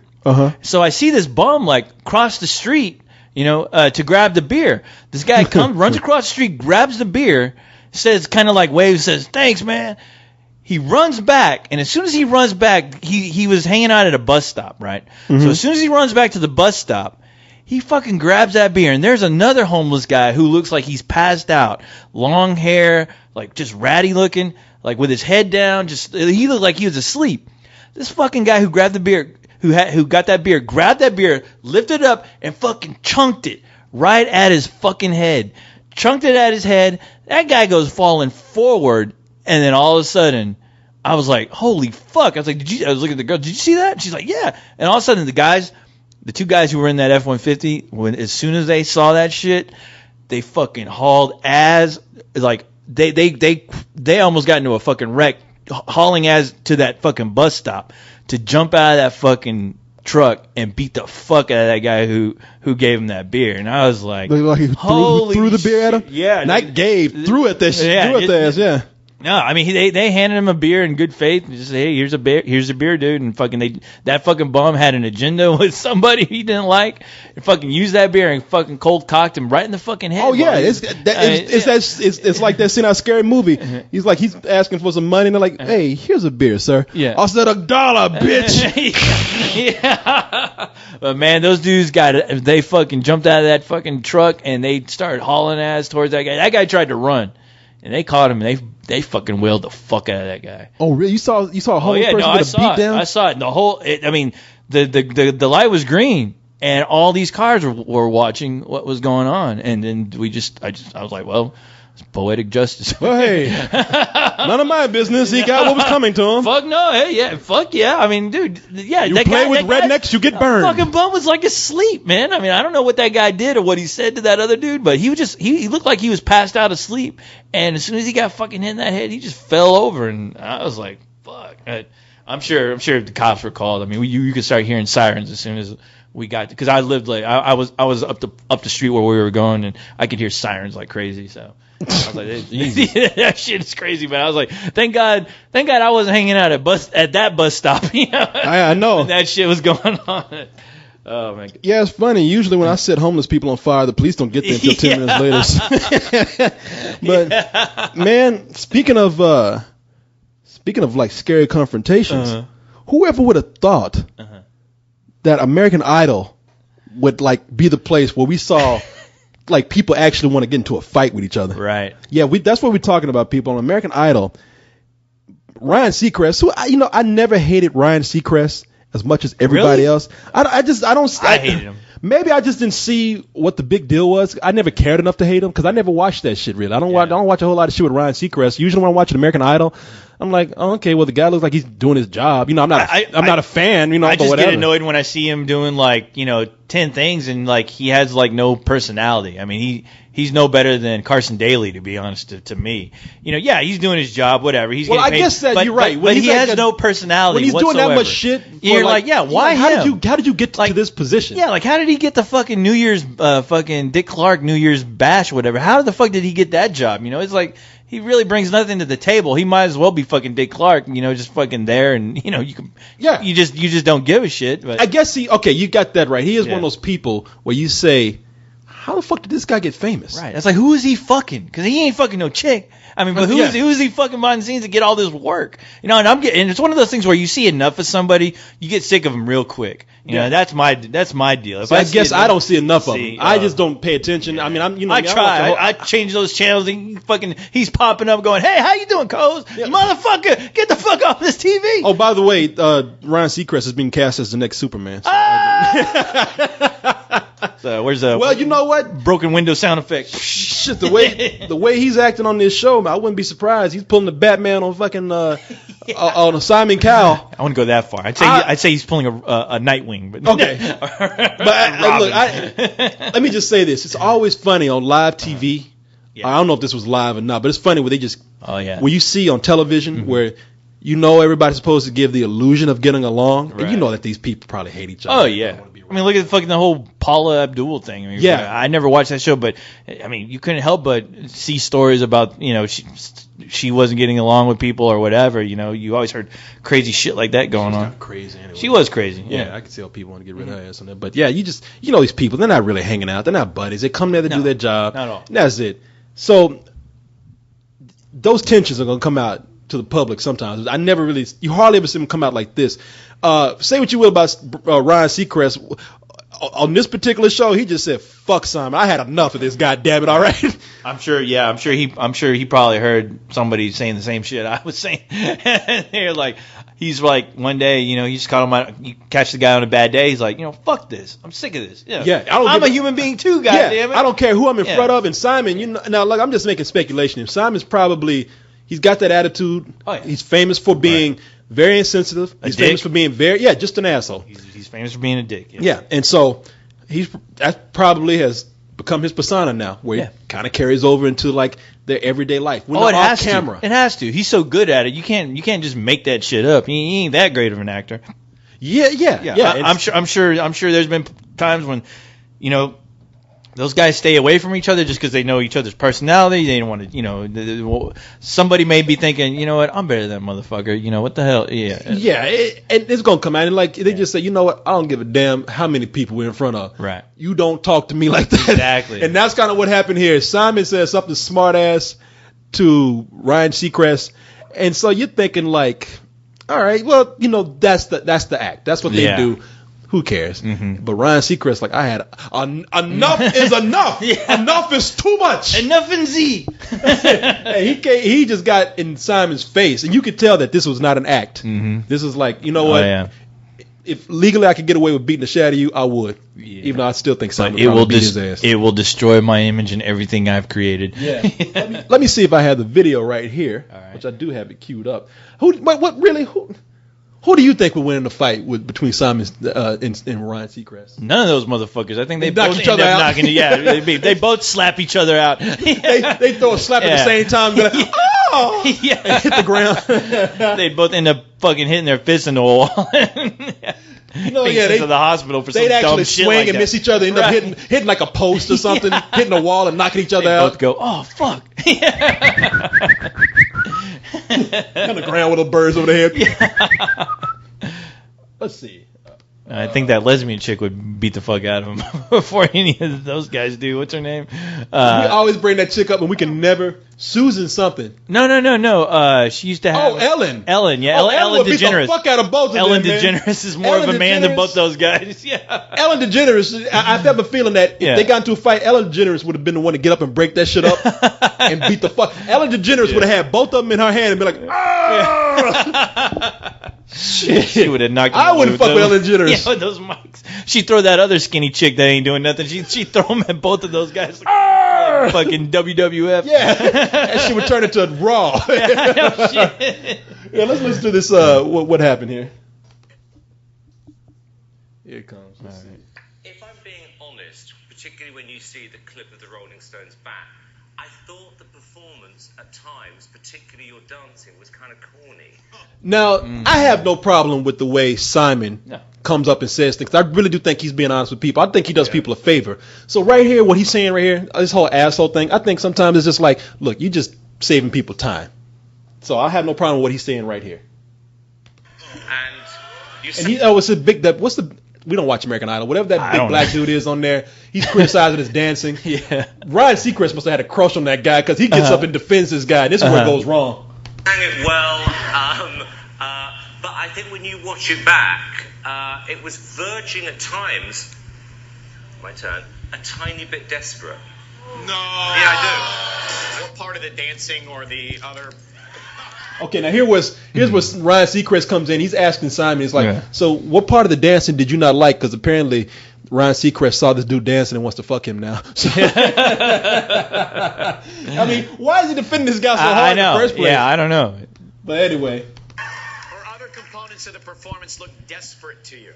Do you want me to talk to you or talk to Mike? Oh, it's on now. Oh, shit. You know, Ryan Seacrest is being the Sandra Bullock of that movie where Sandra Bullock is helping out that big black guy. Adopts a big black dude. Yeah. Ryan Seacrest just saw the blinds. He's like, I'm gonna adopt my own black dude. Yeah. He'll be funny, but Ryan Seacrest like, you don't talk about my son. No, I know, that's my son. That's my son up here. It's like big. This black dude looks like the Black Hulk almost. Yeah. I mean, the dude barely has a neck. And Ryan Seacrest is like, I'm gonna adopt this little Negro boy. How do you sing with no neck? Okay, now here's where Ryan Seacrest takes off the mic and goes up and just gets face to face with Simon. Mm-hmm. I'm actually trying to help him out a little bit, buddy, because I want him to stay in the competition. Are you all right with that? This is getting very uncomfortable. Back on the stage. Right. Ryan Seacrest just up front and Simon Cowell backed off, but Ryan Seacrest is just like trying to be in his face as much as possible, and he's just like, "Hey, I want this guy to be in the competition, all right? Fuck you." Yeah. Back on the stage. All right. So, you like Mike? You want to vote for Mike? By the way, I knew if he came out. You better, goddammit, I'll beat your ass. Yeah, Ryan Seacrest will come to your house and get in your face. Yeah. Look, I want him to be in the competition. Vote for him, buddy, okay? I'm trying to help him out, motherfucker. You got a problem with that? By fabrics all day.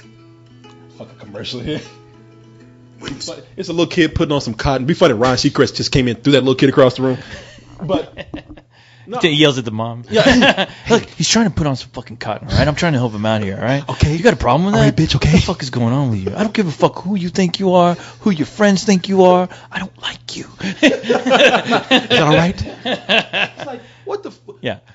I thought it was kind of cool that Ryan Seacrest confronted him, but I'm like, why the fuck? Really? I wonder, does he have a crush on this guy? I don't know. Are they fucking behind the scenes? No, he was called out on. I mean, he was being treated like he was a kid. And the funny thing is, when I told you about this, there's a newscast on the Yahoo News where I caught this thing happening. And what you don't see, which they're not showing in a lot of these clips that they're posting online, is I think before this happened, there was a scene there's a scene. It's not a movie. There's part of the show where Ryan Seacrest had his hand on the table where Simon Cowell was sitting, pretty much right near him, and you see Simon Cowell grab his arm and throw his arm off the table, like, get the fuck out of my shot. That's what it looked like. And he was, Ryan Seacrest was being cool, and he kept looking at the camera talking.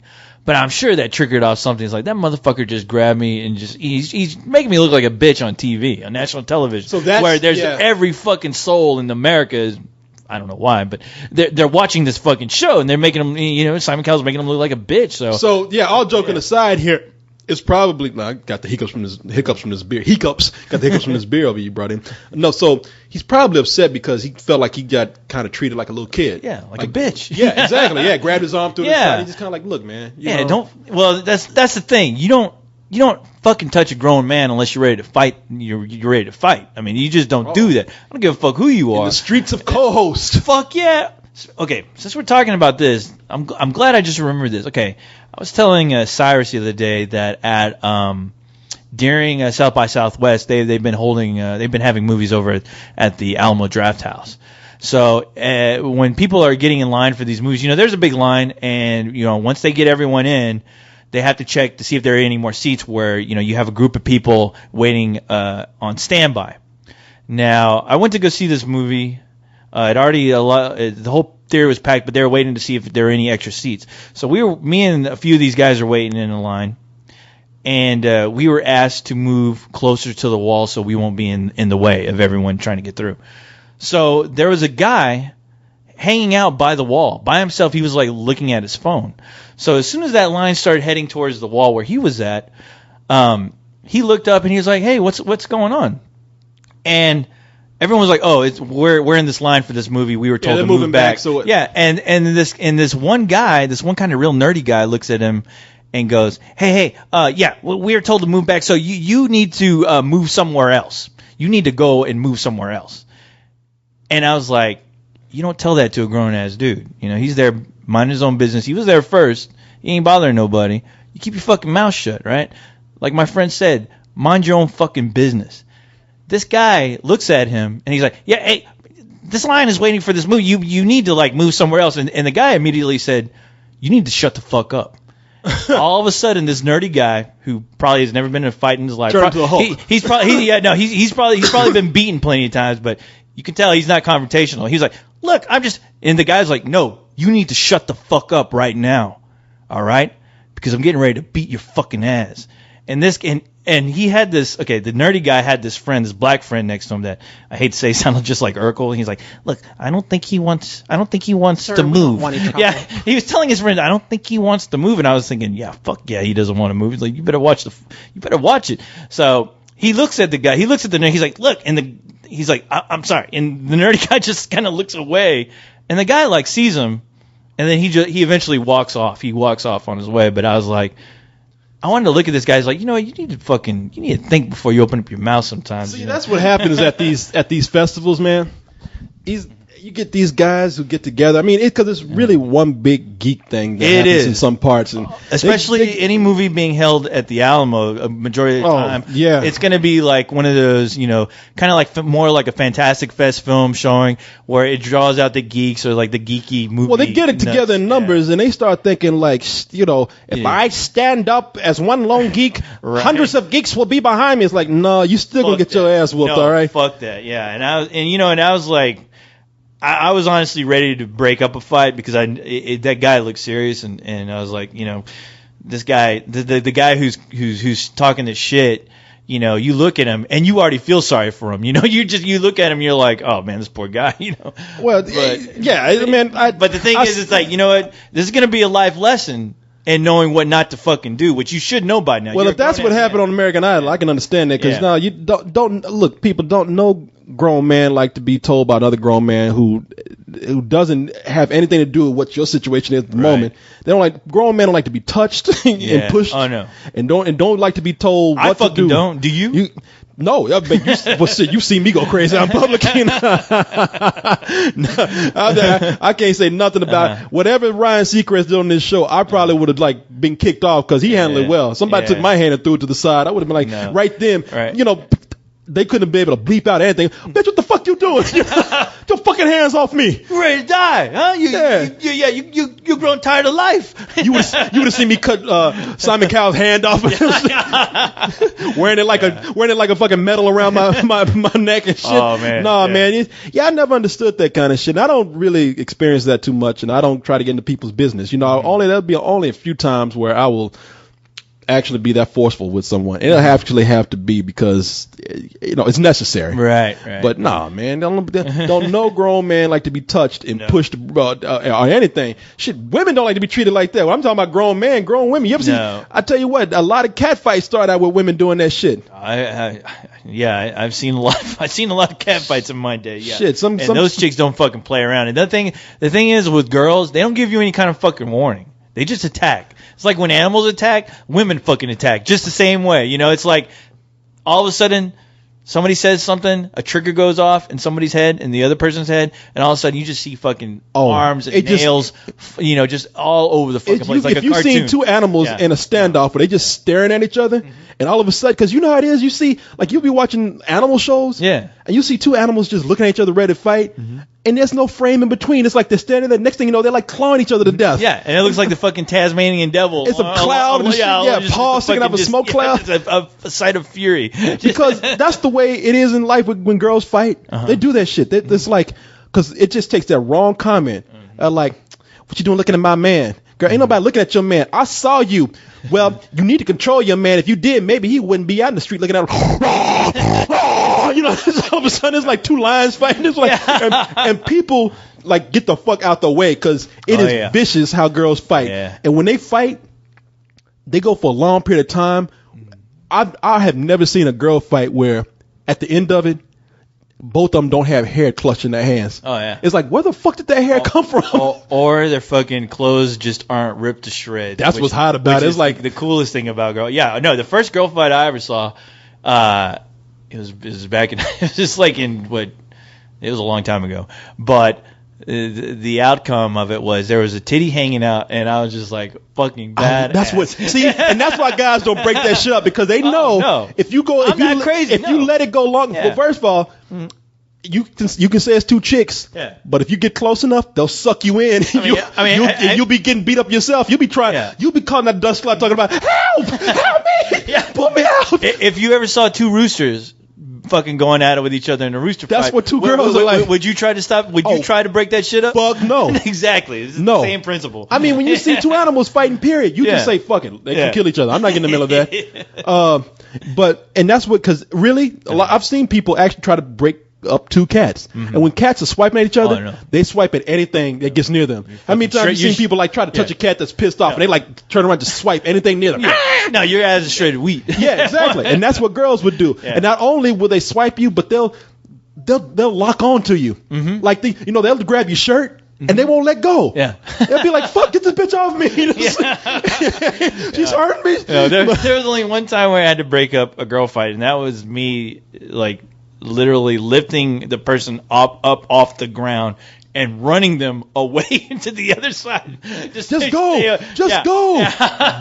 And I was like, this is crazy. But the other thing is that two guys, guys are waiting for two girls to fight and get it on, because that's what they're waiting on. They're waiting for that shirt to be torn off. No, exactly. They're like, we're going to see one nipple in this. You see every fucking pervert looking around with the biggest shit eating grin on their face, and hey, I've been that guy. Yeah. I love girl fights. Now, you will have that with black girls who get into a fight, there will be that moment before they get ready to fight. You will have a warning when black girls get ready to fight. And the warning for black girls is, hold my earrings. Because they're taking their earrings off. Yeah. You have a chance to run at that point.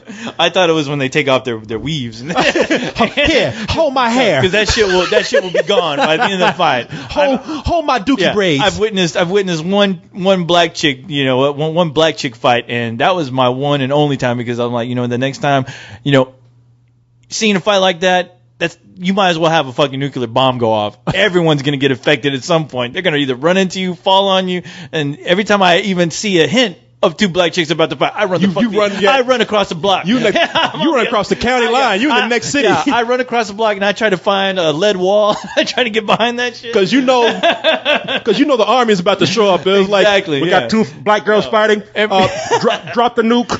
It might as well be fucking Godzilla and Ghidorah fighting. Exactly.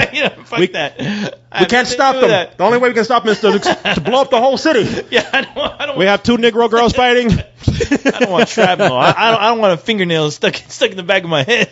Shit. I mean, really, some chicks will just get downright naked, and sometimes you're like, "Here, hold my clothes." Which you can only hope. Oh shit! I've seen some girl fights where, like, it really wasn't a fight. I saw when I was a kid, I saw two girls fighting in my neighborhood, and one girl said something this other girl didn't like, and it wasn't even anything crazy. Yeah. She was like, "Look, I didn't say that, all right?" And that other girl just snapped. "Bitch, shut up!" You just now said it, bitch. And the way she just said it too, I mean, because she had her arms unfolded there, so she was looking at her, and she just lost it. "Bitch, shut up!" And slapped the fuck out this chick, and that chick was like dazed, and you could tell she was scared because she used that excuse. They're like, because all the other kids were like, "Man, you gonna let that bitch hit you like that? Oh, shit, man, you better go in there and get that guy in there." And she was like, No. My mother taught me not to use violence. Oh, no. And everybody's like, bitch, you scared. Yeah. What are you, Bruce Lee? What are you, Gandhi? You need to get slapped a few more times before you go nuts. Unless you're wearing a fucking towel and look like Gandhi, or your name is MLK, Martin Luther King. No, you need to whoop that bitch's ass for like punching you out in front of all these people. I always get so depressed when I see somebody who's, they're gearing up for a fight, and then it just ends up horribly wrong, where it's just like one punch manages to break the soul and crush the spirit of the other person, or they're just holding their face and then they just like fall to their knees, and the other person still wants to beat him. Like, no, you've done more than beat him up. You've destroyed his soul. Oh yeah, when calm down, leave him alone. Yeah, when they're still beating the fuck out of people, you might as well be beating a small child right now. Stop this. Yeah, it's like I've seen those kind of fights where they got somebody down and they still like start the punch them. And the person's like in a ball. Oh no, and they're punching their back and shit. It's just like stop, man. All right, you know what? I've seen that fight, and usually it like back in the day in school, man, that usually concerned a fucking just nerd. That's why, like, when I saw that guy get confronted at the draft house, I was like, oh, this poor motherfucker, because he reminds me of that fucking guy who tried to say some shit. And then he has like two guys wailing the fuck on him. And, at the end, that guy is just a big pile of crying mucus and fucking tears. Fucking, that guy is drowning in his own blood and tears.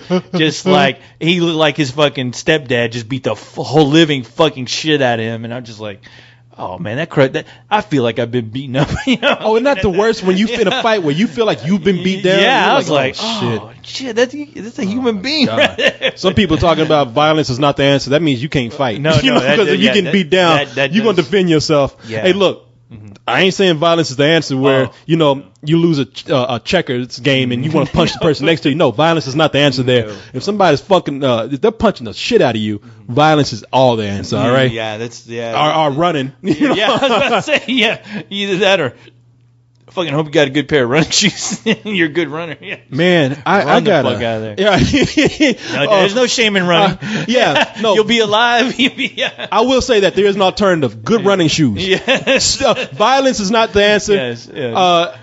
Only if you got speed. A pair of New Balance S150s. Yeah. Will do the trick. Okay, if you got speed, then maybe violence is not the answer. You don't mind being laughed at, all right? Oh, God. But, hey, man, I got to piss so bad. We're going to take a break here. Take a break. Yeah, we got to take a break. I can call my travel agent and find out about this. People, come back in about 5 minutes. Keep it on there. We're going to take a break real quick, and we'll be back. All right, back. Back on Spill. Man, that did remind me, running is probably good sometimes. Yeah. While I was in there taking a piss, I was thinking about my friend Tim. Uh-huh. You remember Tim, right? Yeah. You know Tim. Yeah.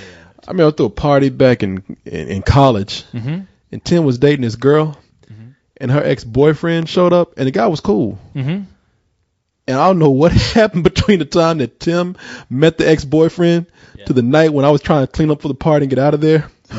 But I heard Tim like, help! And I thought he was joking around. You know how Tim jokes around. Yeah. Help! I was just laughing. Corey, seriously, man, fucking help! Oh, shit. I was like, what? And behind him, that dude was drunk out of his mind, had torn his shirt off, and he was like, oh! Yeah? Yeah, it was just like running after Tim. And the guy was drunk and big, so Tim was just Tim was topping on top of cars. He was pulling a Benny Hill. And I had to say, I wasn't going to tell Tim to fight this guy. The guy was big. I had to he's not going to win. Yeah, no. Tim does not look like a fighter to me. No, he is not. Tim is definitely a lover and a fleer. Yeah. And a runner. And that dude was running, and I was like, yeah, Tim, just stay away, man. Just go down the street. Go. Just leave. Tim, keep running. Yes. Tim, you see the highway? Get on the highway and hitchhike your ass out of town. But if you can fly. Jump in the river and swim away if you can. Waste no time. Stop calling my name out. I'm not helping you. Yeah, I can't help you. Yeah. You're fucked. But so I took I had to get in front of the guy and just say, man, calm down, all right? It's cool, okay? I grabbed you and to the window. Ex-boyfriend, head puny Corey. No, I would just wait. You sleep with ex-girlfriend too? Yeah. No, not me, no. Oh, shut up. Yeah, man, that guy, he was big. No, I would talk him down, because I was like, his aggression wasn't on me. I had to say, come on, man, we had a good time tonight. Like, let me carry you home. Yeah, and I think he even stopped and got him. You carried him home, Corey? You asked him that. That's what he said. Yeah. Let me carry you home. Ex-boyfriend does not want to go home lonely.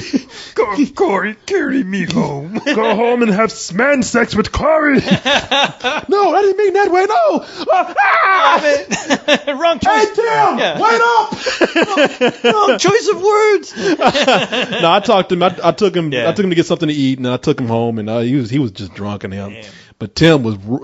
You should have seen Tim. Have you ever seen Tim was running and looking at me at the same time? He's trying to run and looking sideways, like, help, Corey, help. Like, and he had that look on his face, like, come on, man, what's take you so long? Running along his fence in the backyard, that real small backyard. Oh my God. Like, the fuck you want me to do? I'm not about to get hurt. I ain't stopping this. This is hilarious. Yeah. This party's just gotten better. I'm going to go get my video camera. Shit, you're going to be running. You're going to be running on YouTube tomorrow. I'm going to film you running. I'm going to put some wacky music on it. I'm going to get all kinds of hits. Tim, you're going to be famous. You're getting your ass whooped. I'm going to superimpose Arnold Schwarzenegger over your face and call it the Running Man Part 2. I'm going to superimpose a guy from 300 on this chasing you. Like Gerard Butler is chasing you guys. This is my girlfriend. Yeah, that dude, he was pissed, man. I bet. Because it seemed nice. Because he was like, he's one of those dudes who was like, hey, man, I'm over this. It's nothing. Right. But when he started drinking, shit, it was anything but over. He loved that girl. No, fuck that, dude. I mean, anytime a girlfriend, anybody I know who I'm with is deciding to bring along their fucking boyfriend, ex-boyfriend, that shit ain't going down. I don't give a fuck who you are. I don't care how fucking hot you are. You're not bringing any fucking ex-boyfriend over to my place for any reason whatsoever, period, ever. And I'm going to question you and going, what the fuck are you hanging out with this dude? Is he your ex? Because he doesn't look like your ex. Yeah. Because I've done that before. I've met ex-boyfriends before. It's what? No, fuck that. People were friends with their ex-boyfriends, and they weren't doing anything anymore, and it was fine. That's happened to me several times. I don't trust that shit at all, all. Because you end up like fucking Tim. And I'm sure he'll never fucking do that again. I'm sure he'll fucking wise up real quick. No, fuck that. That's always a mess. No, Tim's still running. He hadn't learned. Yeah. No, you know what? And I can't say anything because I've been that ex-boyfriend that girls have introduced me to their new boyfriends. I'm not doing anything. And does that motherfucker ever look like he wants to know you, wants to meet you? Of course. They love me. What are you talking about? I'm Corey Coleman. Bullshit. Shit, what are you talking about? Who doesn't want to hang around me? Yeah, I know. I always wish for the day somebody tries to introduce me to an ex-boyfriend where I ain't going to be cool about it. I'm just going to look at him. I don't want to know you. I don't want to fucking know. Hand me one little beer, man. I don't want motherfucking know you. Open that shit. Stick that in your little robot hole and open it for me. This bitch is about to get slapped for inviting you over to my party. I don't know, man. It depends on the circumstance. You know, I mean, like if it's, you can tell when some shady shit is going on. He better be fucking unthreatening. That motherfucker better have cancer. I mean, something better be wrong with him for me to just be okay with it. He better be a burn victim or something. Because you know what? No, because I'll tell you why. Because no, I've been a victim of fucking bullshit like that where, you know, you think something's cool and then it's not. And the guy has another agenda. You try to be cool. You try to be, hey, I'm going to be that good guy. I'm going to be Corey Coleman. I'm going to be that guy. And then the motherfucker tries to pull some shit where you're like, oh, really? All right, I invite you into my fucking home, and then you're going to fucking insult me by doing some dumb shit, huh? That's what you're going to fucking do? Well, then let me fucking teach you a lesson as far as what not to do when you fucking come over here and try to be my friend. Jesus, what kind of experiences have you had? Motherfucker. Jesus Christ. I guess you and I don't have the same kind of friends. I've never gone through that shit. Hey, man. Yes. Let me calm down. Oh no, I was like, damn, I'm not friends with your girlfriend. You know, whenever I'm around somebody who's like letting that shit, like when I see my friends like, hey, it's my girlfriend, and here's my girlfriend's ex-boyfriend, and I'm looking at my friend like, what the fuck is wrong with you, man? What the fuck is wrong with you? What happened to your fucking balls? You know what? I know exactly what happened to your balls. Get them out of your fucking girl's purse right now. Attach them back on you. And fucking maybe some of that sperm will fucking crawl up to your fucking brain, make you think for a second about what you're letting happen to you right now with this situation. I don't see the same thing. You know, maybe because, you know what? I know when I'm around, can't no guy compete with this. you know there is no threat. You're absolutely right, Corey. I don't know. I'm sorry. They would be stupid to walk away from this. To go back with that, from what I see. Really, baby, you upgraded. Yes, you want to go? You want to step down again? You're absolutely right, Corey. You gonna trade in your Aston Martin for a Toyota? Yeah. What the hell are you talking about? You better learn. And you know what? If you do go back, I don't need you. You're gonna trade in this DeLorean for fucking fucking what's this, the love bug? Fucking Herbie the love bug. You're gonna trade the DeLorean for Herbie the love bug. Oh my god. I'm sorry. I just never have felt threatened. I know when I can tell when something foul is afoot, and I'm on. And believe me, I'm gonna fix that shit right there on the spot. Yeah, you gonna see me out in public screaming. No, you should. Then why don't you go with him now? You know that kind I of was shit. scratching my head a few times, like with this guy's agenda, and and I was like, you know what, for the sake of my girl, because she's important, I'm gonna be cool. And that was the last fucking time I'll ever do that again. See, sometimes, let me tell you something. And listen, this is the truth. I told people, listen the other day, listen to the gospel of Corey. Now, I'm going to teach you some good shit here. All right? You know what? I got to take a piss right now. It's funny. You just took a piss. Sit down. I'm going to tell you something. I'm going to tell you something good for you. Sometimes girls pull that stuff because it's a test. They want to test how insecure you are. Or they want to test your confidence because they know that, hey, look, if you don't mind this guy being around, then you must feel real good about yourself. And girls love it when you are so confident about yourself. That's how it works in my world. Oh, okay. Yeah. All right. I'm teaching you some good shit here. I'm giving you some real world skills to use, you know? I'm pretty confident about slapping her in the face with you. Damn, boy. Please, you hear that? If you ever date co-hosts here, don't ever bring ex-boyfriend around because it's going to be a domestic abuse case happening. You're going to end up in jail. I'd be like, now you're testing me. Oh, now I'm a piece of paper where if I give you the right answer, I'm a pet. No.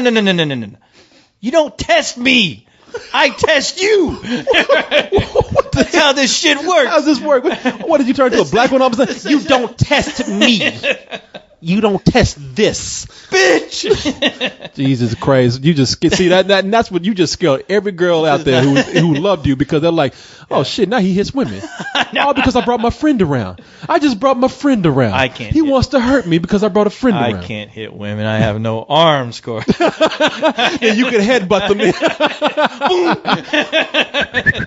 Here you go. How you like that test? That shit was multiple choice. How do you like that? Test how thick your skull is. You chose wrong. You chose unwisely.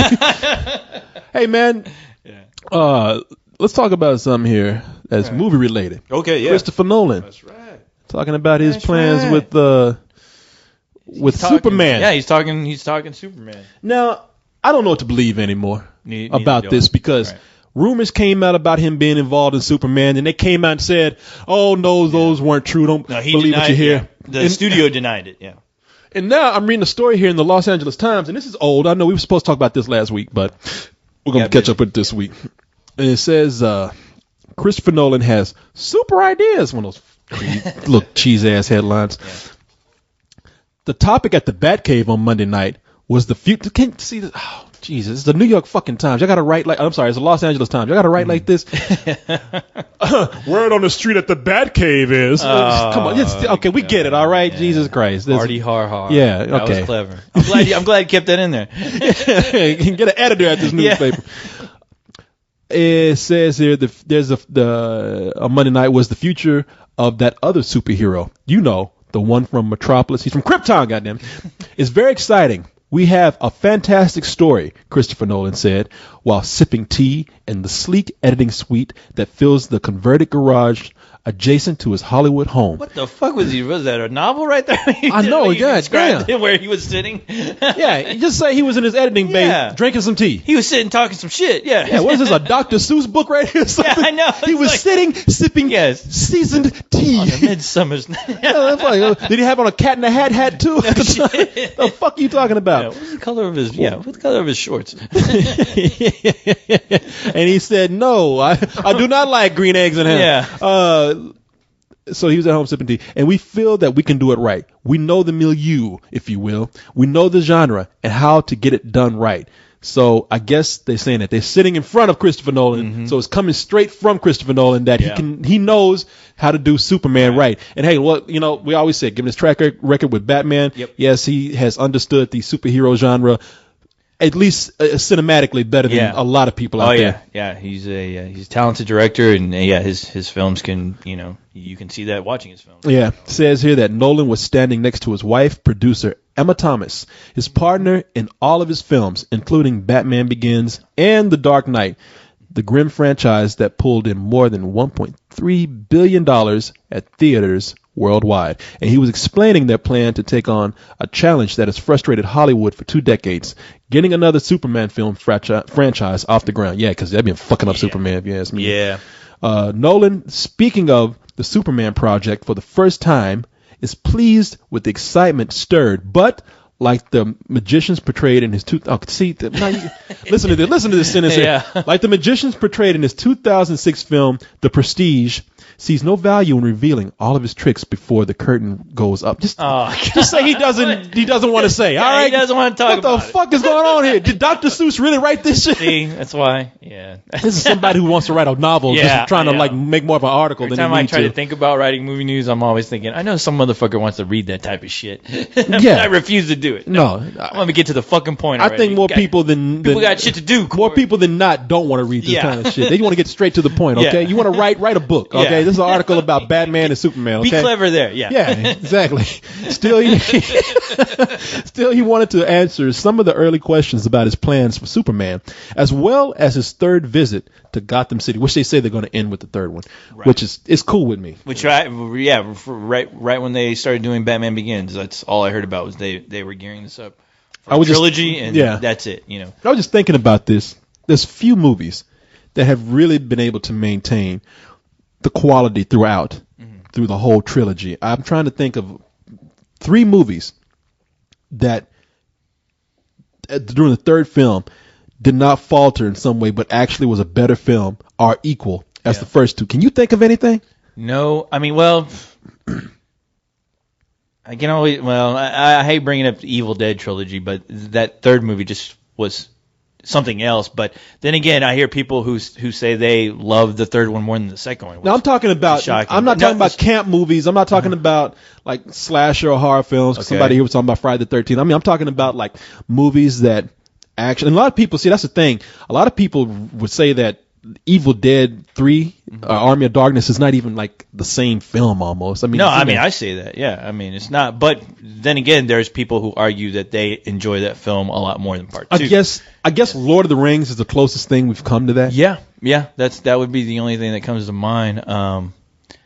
'Cause sure as fucking hell ain't the goddamn Matrix. Ain't the Matrix, ain't the Godfather, ain't, and look, it ain't even Star Wars, okay? Godfather, yeah. Don't. You always, whenever somebody brings that up, it breaks my metal heart. But yeah, other than that, no. Besides Lord of the Rings, as far as just a consistent movie, and yeah, it just it just becomes bigger and almost like a better film. Yeah, I mean, it works as a whole. I mean, some people say that the movie's a little bit too long, but really, I think it kept at least the same quality of the previous films. Mm-hmm. The movies that I'm hoping for that will actually give us a perfect trilogy, at least agreed amongst most people, are Toy Story 3 and Batman. Right. Those are my two big hopefuls. Yeah. Shit. Yeah. I mean, it's funny because I try not to hope because I'm always like it could always end up in the way of Return of the Jedi. But no, Batman, definitely. Batman, I fucking loved the hell out of Batman Begins.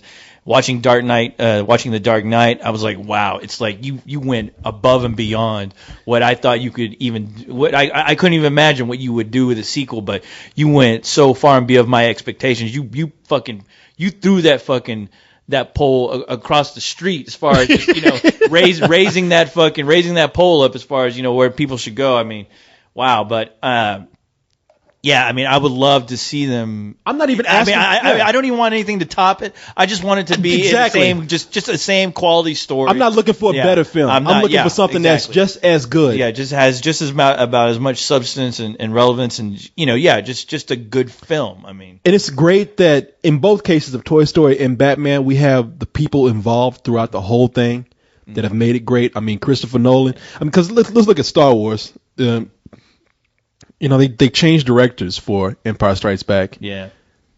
And even for Return of the Jedi. Right. And so there wasn't that same consistency there. And I'm sorry, as great as Return of the Jedi is, I mean, it's still not as great. It's the least of the two. Yeah, it is. Even though I think it's way better than the prequels. It is on an entertainment. Yeah. Anyone trying to contest me on that, fuck off. Prequels don't exist. Yeah, exactly. So I'm not even considering. And that's raising the bar, Corey, not raising the pole. I don't know. I was like raising the pole. They threw that bar, Corey. Let me go back. Let's re-edit this. They got that bar. They threw it across the street. They raised that bar so high. That bar is like. That's bars in the stratosphere. I don't know. Keep that bar. Just leave that bar there. In my mind, I thought you were talking like pole vaulting. That's why I thought you like. Oh no. I didn't know what you were saying. I was like, hey, look, that's his world. I get what. I get what you're saying. Yeah, that is my world. Yeah. Goddamn. Yeah, man. So I'm definitely looking forward to seeing what he does with that movie. I'll tell you what I'm afraid of. I'm afraid that, and I'm not saying that he's doing this, Christopher Nolan and his brother. What's his brother's name? His brother's doing the writing. I don't think his brother gets enough credit for writing for writing the. I don't know if he did. Christopher Nolan's brother write Jonathan Nolan. Jonathan, is that it? Okay. I think it's Jonathan Nolan. Well, did his brother write Batman Begins? No. Okay, but he did write. He did write. Yeah, he co-wrote The Dark Knight along with David so his Bowie. brother doesn't get as much attention as I think he should get for writing that.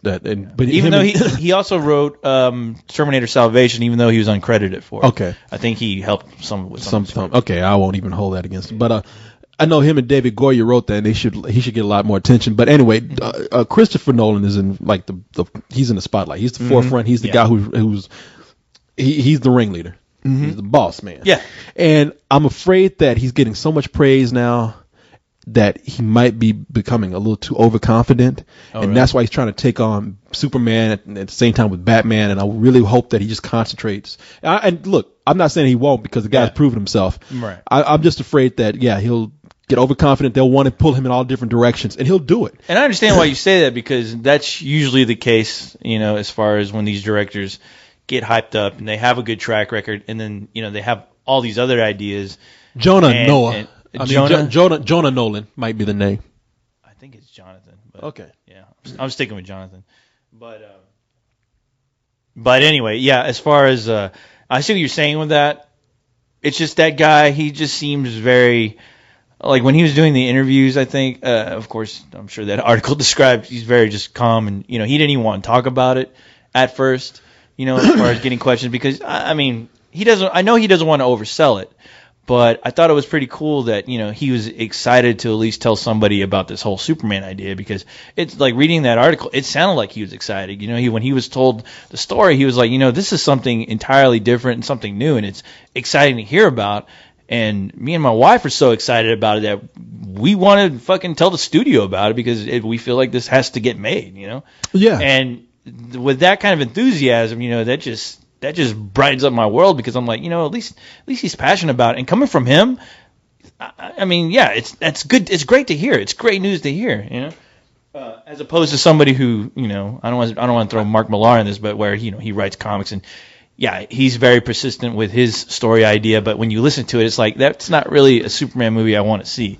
It'd make it far more interesting comic book, as far as like Superman being like the last person on Earth, or whatever his idea that he had for Superman.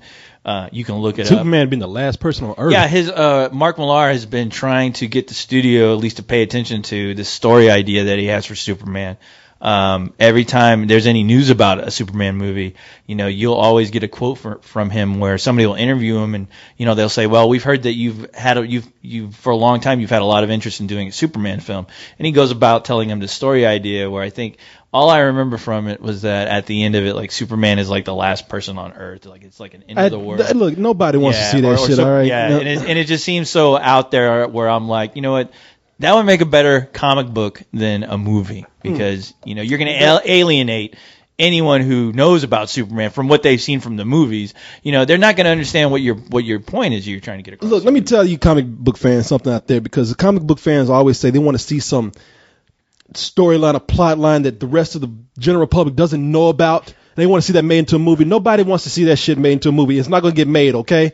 I don't give two fucks about Planet Hulk, all right? Well, or World War Hulk or whatever. Yeah, for example, that's what I'm thinking about. Yeah. They had a story where Hulk went to another planet and became like a hero, and hell, he can pull these armies together. And he's like, you know what? I'm going to go back to Earth, because he was sent to some other planet by people on Earth. Mm-hmm. And he's, I'm going to go, I forgot who sent him, but he's, I'm going to go back to Earth with my army and take over because I'm pissed at Earth. And it's like, who the fuck?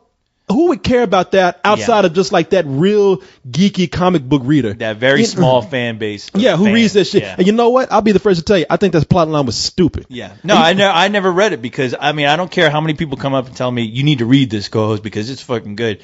I don't want to, because, already you pitch me a story I just don't care about. I don't want to care about. Anytime you get sent to another planet, this is what I hate. And it's just a little peeve of mine. Anytime you send somebody to another planet and all the aliens speak English, I'm done. Yeah. I don't buy it. How do they know the English language? I can understand if they go there, and I'll even accept like, I have a device in my ear that translates for them. And that's the new thing, where somebody gets shot with a device on their chest. I think that happened in Planet Hulk, where he gets, at least from the cartoon that I saw, we'll talk about that later, but yeah, he gets shot with something where it's a translator.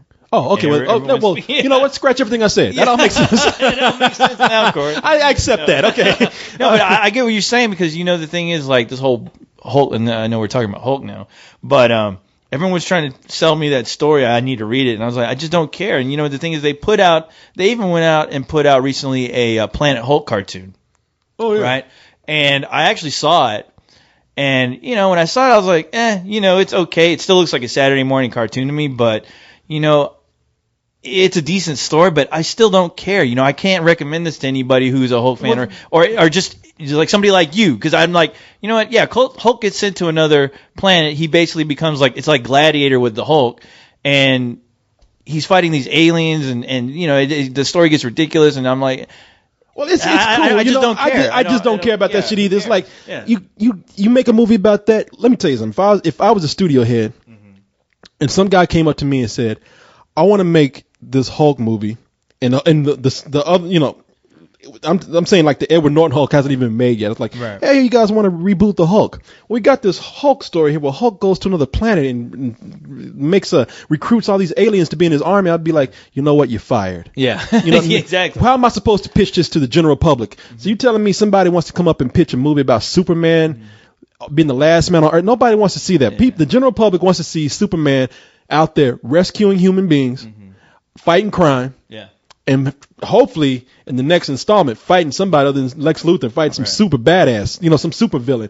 And same thing goes with a lot of things out there, man. I forgot. Oh yeah, that's what I was thinking of. I don't know how many people read comic books who are listening to us, but there's a guy called Green Arrow. And Green Arrow is a guy who he's a badass archer. Yeah. And they want to make a Green Arrow movie. Now, there's been a script going around about Green Arrow where it's not his origin story where you introduce him to people who don't know about him. It's a story about him going to prison and having to fight a bunch of supervillains that you might recognize, you might not. Like maybe he runs into the Joker or something. It was supposed to be a bunch of B-type supervillains, like characters that are from the comics, but you just don't know about them. Yeah. And I was just saying, you know what? That'll never be made. Right. I don't care how you. I mean, maybe, I don't know. I'm never going to say never, but chances are 98% slim that you will make that shit because nobody knows about Green Arrow and all these fucking villains. As much as I was like, because I like the Green Arrow character, but I was like, as much as this sounds cool, this would make a better fucking comic than a fucking movie. People, you're just going to throw, it's like you're going to throw something at these people where they don't know anything about the origin. You have no real interest in telling the origin. Like, how would an origin, how would you go by placing an origin story? What's it called? Supermax? It's called Supermax. Yeah. Yeah, but I'm like, there's no way anybody's going to follow this. Yeah. There's no fucking way, okay? Yeah. I mean, just get that out your mind. And stop, the same thing with Lord of the Rings. We talked about this a few weeks ago. Got these fans of the book out there. Where was that character, Tom Bombadil, the guy that sings? Is like, really, you going to stop the movie that's already too fucking long in the first place to see some character who doesn't even matter? Prance around the forest with these fucking midgets with hairy feet singing songs and playing a fucking mandolin like he's at the Renaissance Fair. Nobody wants to hear that shit, okay? That's a turnoff. I don't like people fucking playing a mandolin when I'm fucking hanging out at the park, looking at chicks. I'm not going to pay to see a movie. I want to grab that fucking thing and pull a John Belushi and beat him over the head like fucking Animal House. I just don't care. What people think, it's like, okay, you know what? I know you know more about the comic or the story or the book or the song or whatever more than I do. And guess what? Don't give a fuck. Right, exactly. You ain't impressing nobody by that, and nobody wants to see in the movie. Go home and draw a flip book and make your own movie with that shit. I almost wish that after my buddy, he rented Planet Hulk, and he was excited because he's a Hulk fan, but he doesn't give two shits about the comic. All he knows is the TV show and the two movies. And when he saw fucking Planet Hulk, the best review that I've ever heard, he was like, I didn't give a fuck about that movie. And I was like, why? Because Hulk on another planet with a bunch of fucking aliens. I don't want to see that shit. I want to see Hulk tearing up shit. I want to hear him I want to see him tearing up a fucking street. Tearing up buildings. Fucking beating the shit out of somebody on Earth. Yeah. And I was like, thank you. That's perfect. Yeah. So get this fucking thought out your head of making Superman do something crazy. Because I know somebody else had a comic where they wanted to do Superman. It was what's his name script? Kevin Smith? No, not Kevin Smith. The Cloverfield, Mission Impossible. Oh, yeah. J.J. Abrams. Yeah, J.J. Abrams wanted to do. He had a script where Superman was going back to Krypton, taking on a bunch of other Superman. I told you about that. Yeah, where you found out that Krypton was like a war planet. There was a war going on. His parents shot him off into space, and he landed on Earth. And you realize that there's still a war going on. Lex Luthor is actually from Krypton. Okay. He's like a general. See, nobody already, people are saying, I don't know anything about that shit. Exactly. Don't care. You go ahead and try to make that movie. Go ahead. Exactly. I dare you. Yeah. Or you mentioned we brought up Kevin Smith, his script where Superman, I remember reading a part of his script where Superman didn't have his powers for a bit, and he had to build like a suit that gave him powers.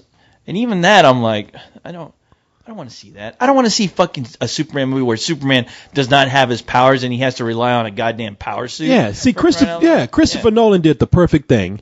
He did his own vision, changed it up a little bit, but changed it up to where it made sense. To where it's still loyal to the comic. And it still kept the basic elements of Batman. Exactly. And so that's I trust the guy to do whatever he's going to do. I hope that he really isn't spreading himself too thin with this and that it all works out just fine.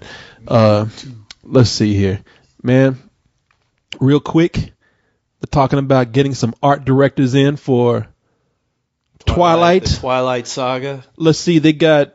Let's see that we wish didn't continue. Let's see that. I know. And here's the funny thing is like they're trying to bring in. Let me just read the article here.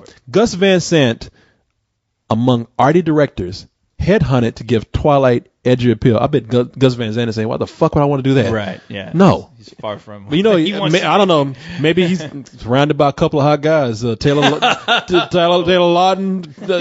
what Lofter, whatever his name is, and Rob Pattinson. Hey, he might be like, I'm all aboard. Yeah, we might see every shot with them with their shirts off. I want to have a shot with Lassie and that glittering vampire making love. I'm going to change the script up. Will they be topless the whole movie through? Sign me up. Yeah. Let's see. Gus Van Sant is openly gay for people who don't know. So this might be right. No pun intended. Might be right up his alley. Oh no. It says here the studio. I guess it's Summit. The studio behind the hit vampire series is headhunting ardent film directors Sofia Coppola, Gus Van Sant, and Bill Condon. What did Bill Condon do? I don't know. But it's funny they say headhunting. That's the only way this article makes sense. You'd have to headhunt. Somebody out there, tell me what Bill Condon did. I know he did something. But anyway, they're trying to get him to direct the next movie, according to U.S. reports. Movie bosses are understood to be making the approaches because they regret dropping the series' original character. Dreamgirls? Oh, I guess that's the same guy that did Dreamgirls, and he also did one of my favorite movies, which is Chicago. Oh, no shit. And I guess he recently did 9. Oh, really? Yeah. So they're trying to get I guess they're trying to add some legitimacy to the Twilight series. Dancing to the Twilight. Yeah, they have them all dancing and shit. I'm sparkling. I'm glowing. I love you, Bella. Love you, Bella. Your crazy ways. Send me a werewolf on fire. Why the fuck they want that? That guy's made nothing but fucking musicals. You want to make this series worse? It might as well be a musical. You want to bring them in talking? I think it would make more sense. I mean, them talking and singing, Singing and dancing. I love you, Bella, but I'm a werewolf. Nobody wants to hear that shit. The fuck you want to? Y'all about to fuck this up worse. I'll keep fighting for you until your heart stops. No, Bella. Bella. No, Bella. No, Bella. Yeah, like Mammy. Bella. Where's my Bella?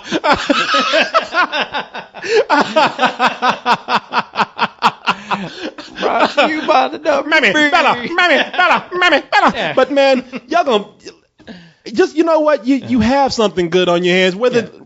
So what if people hate it? You know what? You're making money. You got fans coming in. Why are you gonna fuck with it? Right. If I was a studio head, I'd be like, I don't give a fuck. This movie's making money where it should. Why am I trying to add some legitimacy with art directors to this? Yeah. The thing is that they had somewhat of a decent director for the last one, but they need to quit worrying about trying to get the right director. They need to fucking put their attention on that fucking script, for crying out loud. Get somebody who wants to change up that fucking script, make it a little bit ballsier, something more accessible to than just the little tween girls, and make a fucking film, that's worth the shit. Yeah, Jesus Christ. I mean, leave those directors alone, all right? Chris Weitz, you know what? Somebody come and present this shit with me. You and that fucking dude that introduced Planet Hulk or whatever, that script, and all these other bullshit Superman scripts, y'all are fired. Get the fuck out. Y'all go direct the movie yourself and fuck your own movies up. Yeah, Chris Weitz was the guy that directed the last movie. He did About a Boy. He also did American Pie. Yeah. I remember that guy. So they said that they regret dropping the series' original director, Catherine Hardwicke. Oh. Yeah, because after watching the second one, I mean, it might as well have been fucking directed by the same fucking person. It did, yeah. Oh, it just had just a few better shots. It's not like it just got a better cinematographer. Yeah. It had a better titling sequence. For the more Hollywood-friendly Chris Weitz, Catherine Hardwicke, she did a movie called, what was it called? 13 or something. It was I remember what she did. She did this. Oh, yeah. I know what you're talking about. Yeah, 13, yeah. Yeah. And it was with, Rachel, is it Rachel Evan Wood or Evan Rachel Wood? Rachel Evan Wood. Rachel Evan Wood, there you go.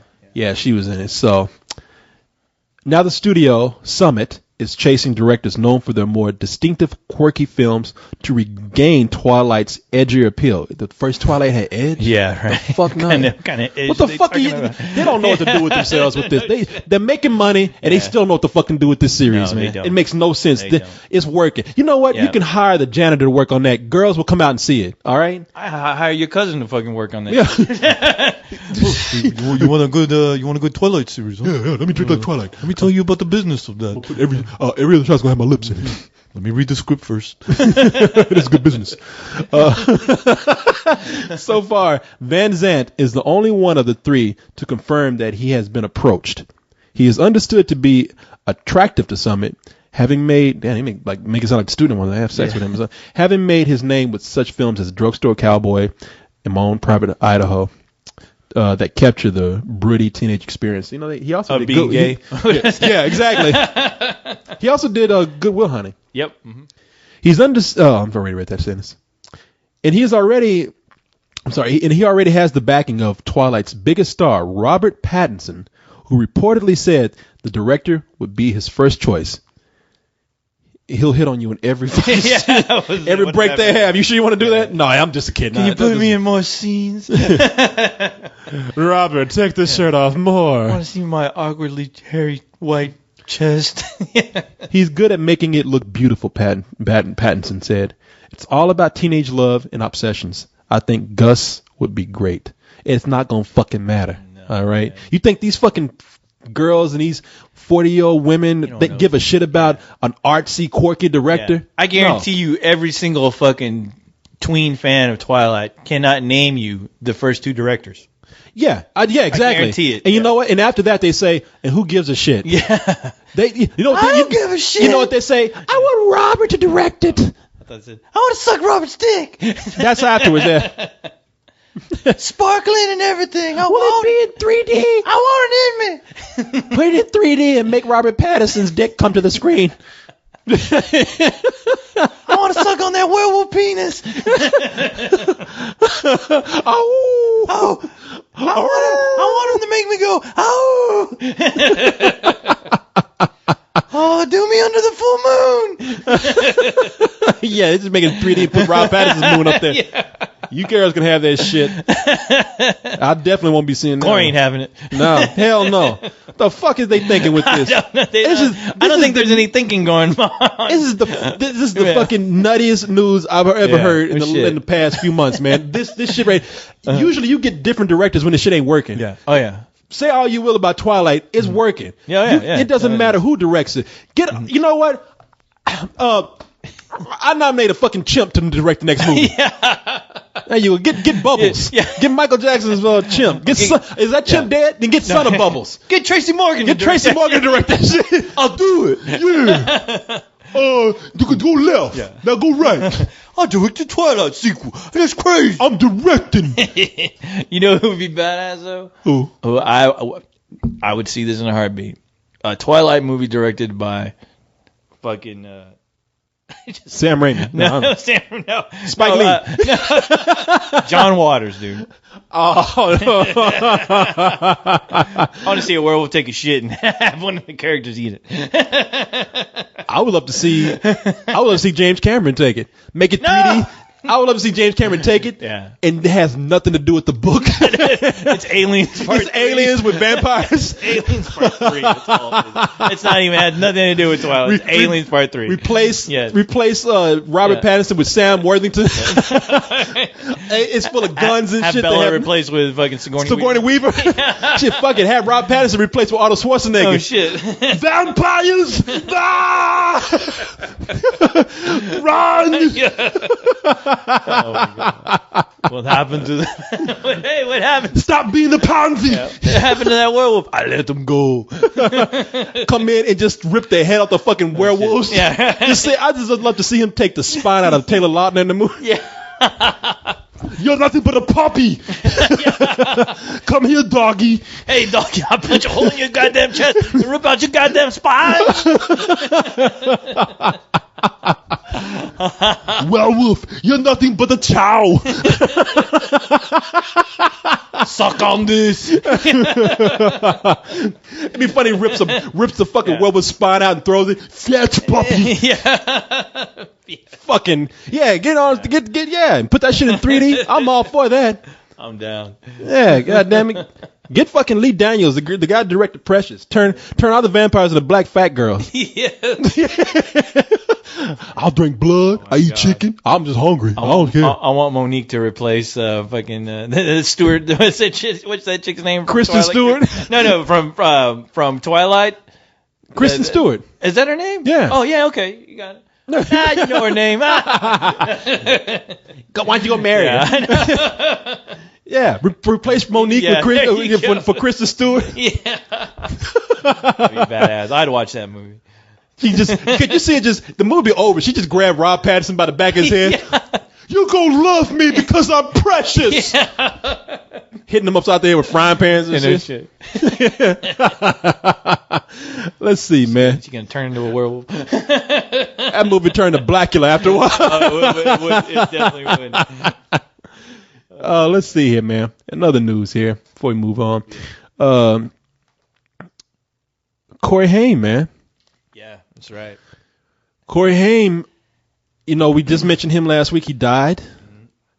And he was very close to Corey Feldman, right, the actor that he did several movies with, including Lost Boys, License to Drive, and Dream a Little Dream. Dream a Little Dream, and We Like to Fuck Each Other. I don't know. They did a lot of classic cinema. Yeah. So they didn't. I hear a story here where they're not allowing Corey Feldman into the funeral. Right. Corey Haim's mother apparently is super religious, and she just asked Corey Feldman not to attend the funeral because I guess they wanted to keep it intimate, but at the same time, they just didn't want his ass to be there. Her fucking son was in Crank 2. You know what kind of religious shit is she talking about? You know what his mom said? What? I don't give a fuck. Was that a quote? Were you there? I'm burying my son. Yeah, I don't want you there. I don't give a fuck what you were in. I have there who I want to be there. Hey, you know what? You're in Lost Boys too. That's why you can't attend this fucking. Why you can't attend this funeral? But all right, let's see here. Despite claims by Corey Haim's mother, Judy Haim, who has cancer. We read last week, right? Didn't we read that last week? She's battling cancer. I think so. Okay. That the city of Toronto would not foot the bill for her son's funeral Tuesday. I ain't got nothing to do with what I'm talking about right here. Why would they? No. Why would they be burying fucking Corey? Yeah. Oh, okay. That's another story that came out before, like the week before, I think, where, she couldn't foot the bill for the funeral, so she. Okay. The kid? Okay, one of the kids from A Christmas Story. I can't remember the guy's name, but he was that one kid that ended up doing porno, like around the late '80s, early '90s, I think. I know who you're talking about. He was the kid who got his tongue stuck to the pole. Yeah, he did. I think he did one porno. Yeah, he did. And anyway, right now what he does for a living is sell like celebrity stuff on eBay. Uh-huh. He holds auctions. And that's sad. To help, that's fucking sad. I know. Right? And to help his mother help Corey Haim's mother pay for the funeral. She gave some items that belonged to Corey Haim in order to help pay for the funeral, and that kid is auctioning them off, I guess. So, auctioning off what? Auctioning off stuff that belonged to Corey Haim. Oh, in order for the family to get some money to pay. Oh, for he the is. Funeral. Yeah. So okay. Well, you know what? Yeah. All right. Maybe I'm feel bad for talking shit about him. At least he's trying to help. Yeah, he's trying to do good. But then again, I'm like, well, Corey Haim isn't doing. Oh wait, Corey Haim's dead, right? Corey Feldman is who you're talking about. Yeah. Okay. Okay. Wait, which one? Who's on first? Man, these Corys are fucking you up. I'm Corey Coleman, by the way. Okay, just in case you forgot. Who's on first? Let's go through. I'm Corey Coleman. No, Corey Haim is dead. Corey Feldman. Corey Feldman was the guy that hung out with him. Who hung out with him? Yeah. And what I'm surprised is that Corey Feldman. I mean, he People got smoke coming out his ears right now. I don't know what. Wait a minute, which Corey's sitting right here right now? Who gives a shit? I'm Corey. Hey, I'm gonna fuck you all. I'm Corey Haim. Yeah. Corey Coleman just died. I wish they were both alive so we can have a panel. So I can go, all right, wait, who's who? What'd you do? You guys are both the Lost Boys, right? No, Corey Feldman is the one that's alive now. And he's the one. I heard they wouldn't let him into his funeral. Right, and I'm surprised that Corey Feldman didn't. Not that he has any obligation to do this, but I'm surprised he didn't try to chip in or at least to help. He ain't got no money. And that's it's funny you say because that's what my buddy told me. He's like, he ain't got no fucking money. I'm like, wait, he did that fucking show on that. Well, they had a reality show for at least a year or two. I think that long, but like Corey and Corey. Unless they got fucked with royalties from that fucking show, but I don't know. Yeah, Corey Feldman ain't got no guy. You know what? That motherfucker. He can at least donate a fucking $1 or something. God damn it, well, he's a friend. I know you ain't donating shit when I'm gone, but hell, that motherfucker trying to get a box of Ritz crackers right now. How you think he gonna fucking? He ain't got enough money to bury himself at the moment. Well, then he needs to fucking save that box of Ritz crackers and fucking throw Corey Haim in there and bury him. You know what he needs to do? He needs to throw a Ritz cracker in the coffin. That's my donation. I love you, brother. There you go. It says here that Corey Feldman wasn't able to attend the funeral for his old buddy Corey Haim on Tuesday. Instead, he was getting a tattoo on in the late actor's memory, a balloon-like etching that he says is a copy of one that Haim had. Feldman also had the number 222 added, a nod to an inside joke with his friend. He looked like he's fucking his body up right now. Let me say one thing. Please, Corey. Yes, sir. Gay. Well, we knew that already. I just had to say it. I had to make it official. By the way, you want to get real morbid? Let's get real morbid. Corey Haim. Who just died? The guy from Airplane. Oh yeah. That guy. Yeah, that dude. Jeez, how come I can't remember that guy? I can't remember his name either. Oh man, I just talked about him the other day. Why can't I remember shit? Who just died? The guy from Airplane. Somebody. Peter Graves. Thank you. Peter Graves. There you go. Thank you, Hannibal Smith and the gaming. I was about to say that. Yeah. See, this chat room is good. You see, now when we can't remember shit, we can depend on these people, and they're yelling too. Yeah. Peter Graves. God damn it. Yeah, I think it's funny when we forget. Yeah, I know. Peter Graves, Corey Haim. Who's next? They go in threes. Who's next? Jeff Goldblum.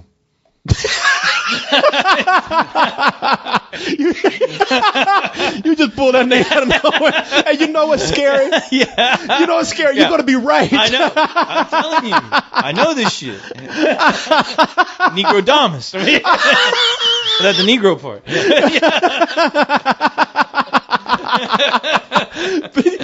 Without a beat. Yeah. Without a beat, you were like, I said, who's going to die next? Yeah. Jeff Goldblum. Do you know something I don't know? I can't talk about that.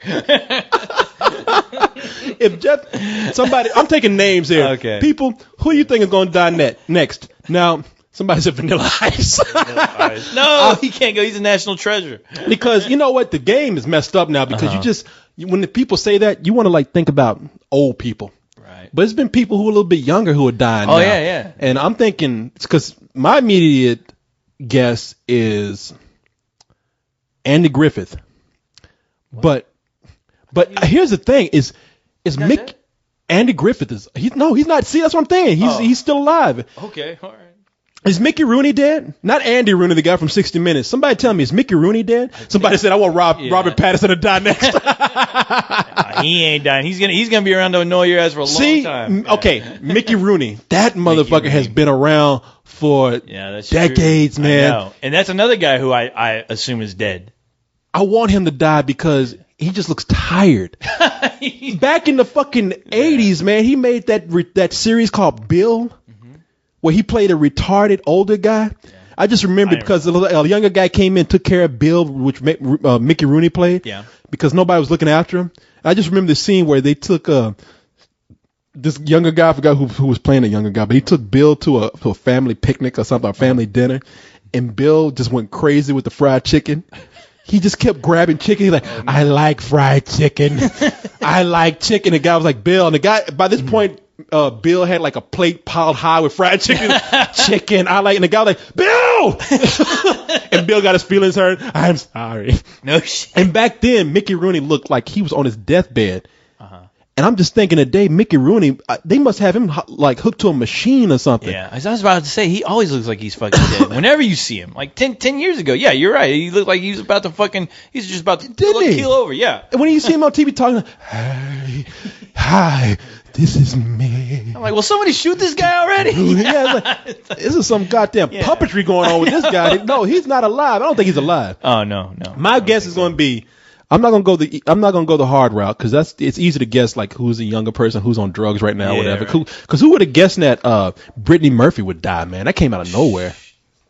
Even though when you hear the stories before she died, I mean it makes perfect sense. But I think they did I tell you?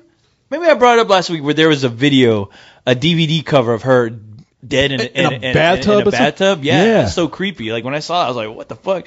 I don't know if that was the last movie she did. Reminds me of that album cover by The Coup, that rap group, where they had to recall the album because the album was. You remember? No. It was a guy pressing a bomb lever in the background. The World Trade Center was blowing up. Oh wow! And they had no clue of 9/11 at the time. I'm sure they were like, "Fuck." Remember our friend who made that fucking movie with the it was like set in the future where airliners. Oh, Tom. Yeah, airliners were fucking. They basically airliners had like machine guns mounted, and it was like a big like company war with different airliners and like. Airplanes were flying into buildings and shit. Man, Tom had such bad luck. Tom was trying to. He did one movie and I was in it. I won't say what it is. And then he did another movie that actually looked like it could be fun. It could at least get a festival release. It looked like a fun. I would have told him, dude, if you're trying to sell this movie, take it to Troma Studios. Yeah, this is like their fucking movie, right? And right when he was just about to get into South by Southwest, 9/11 happened. Yep. And he was like. They rejected my film because of that. Yeah. And I was like, well, man, can you blame him? He's like, no. Yeah, it's like, yes, I fucking blame them. God damn it, this is high quality cinema. What you doing? This is my art. I didn't blow up the World Trade Center. Don't blame that shit on me. What the fuck are you talking about? Somebody said terrorists win again. They keep independent film from being released. Man, now... Yeah, I'm gonna go the old route. I'm gonna say Andy Griffith or Mickey Rooney. Mickey Rooney has to die soon, man. Andy Griffith, man. Barney Fife is already dead. Yeah, yep. Well, who was that? Don Knotts. Don Knotts, yeah. Don Knotts died like a couple of years ago. I was saying He's never Andy dead, Corey. His memory, his spirit lives over. As long as you think about him, he'll be alive. Somebody said Mel Brooks, man. Mel Brooks is a good one, but Mel Brooks, he still looks a little bit healthy. No, he looks fine. Yeah. So, all right, let's see what we have left here. Oh, one more thing. And you know what? Seriously, we always say this, co-host. We might have to come back and do a Q&A show. Well, let's do it again. Let's say it again. Like later this week? Yeah, let's say it one more time. Within this week. Okay, one more time. People, we hardly read any email, but we swear we will be back to read email for you. It's going to be an epic email reading. All your awesome questions like you bring us every week. I'm gonna save this story for next time because I don't think it's a really urgent story. David Fincher is actually trying to make heavy metal. Oh yeah, he's still trying to get that made. Yeah. And I remember it was kind of exciting because he was talking about getting heavy metal. If you haven't seen it, kids, it's an animated anthology film, science fiction anthology film based off the magazine. And the person who directed it, a lot of people think it was Ralph Bakshi. Not Ralph Bakshi. It was Ivan Reitman. The guy who did Stripes, Ghostbusters. It was him. Yeah. Mm-hmm. And it had a lot of Canadians in it. This was released 80 or 81. Yeah. It was released in limited release, became a cult hit. Yep. Love that movie. I fucking love that movie, man. It's great. And really, it's not that great of a movie if you get down to it. It's not great, but I call it great. It's just it's great fucking cinema as far as what it was and what it represented at the time, you know. Oh yeah, because that movie was made at a time when, man, kids, if you were born in the last just like 15 years and you're like, let's just say you're 15 and younger now, you're growing up in an age where animation is more adult now. Oh, yeah. You can get away with showing violence, sex, and it's not a kid's thing anymore. Not at all. Look at us. Shit, I mean, look at us. We're the Satan of all that shit. We're fucking evil. But man, at a time when heavy metal came out, animation in America was considered to be kid stuff.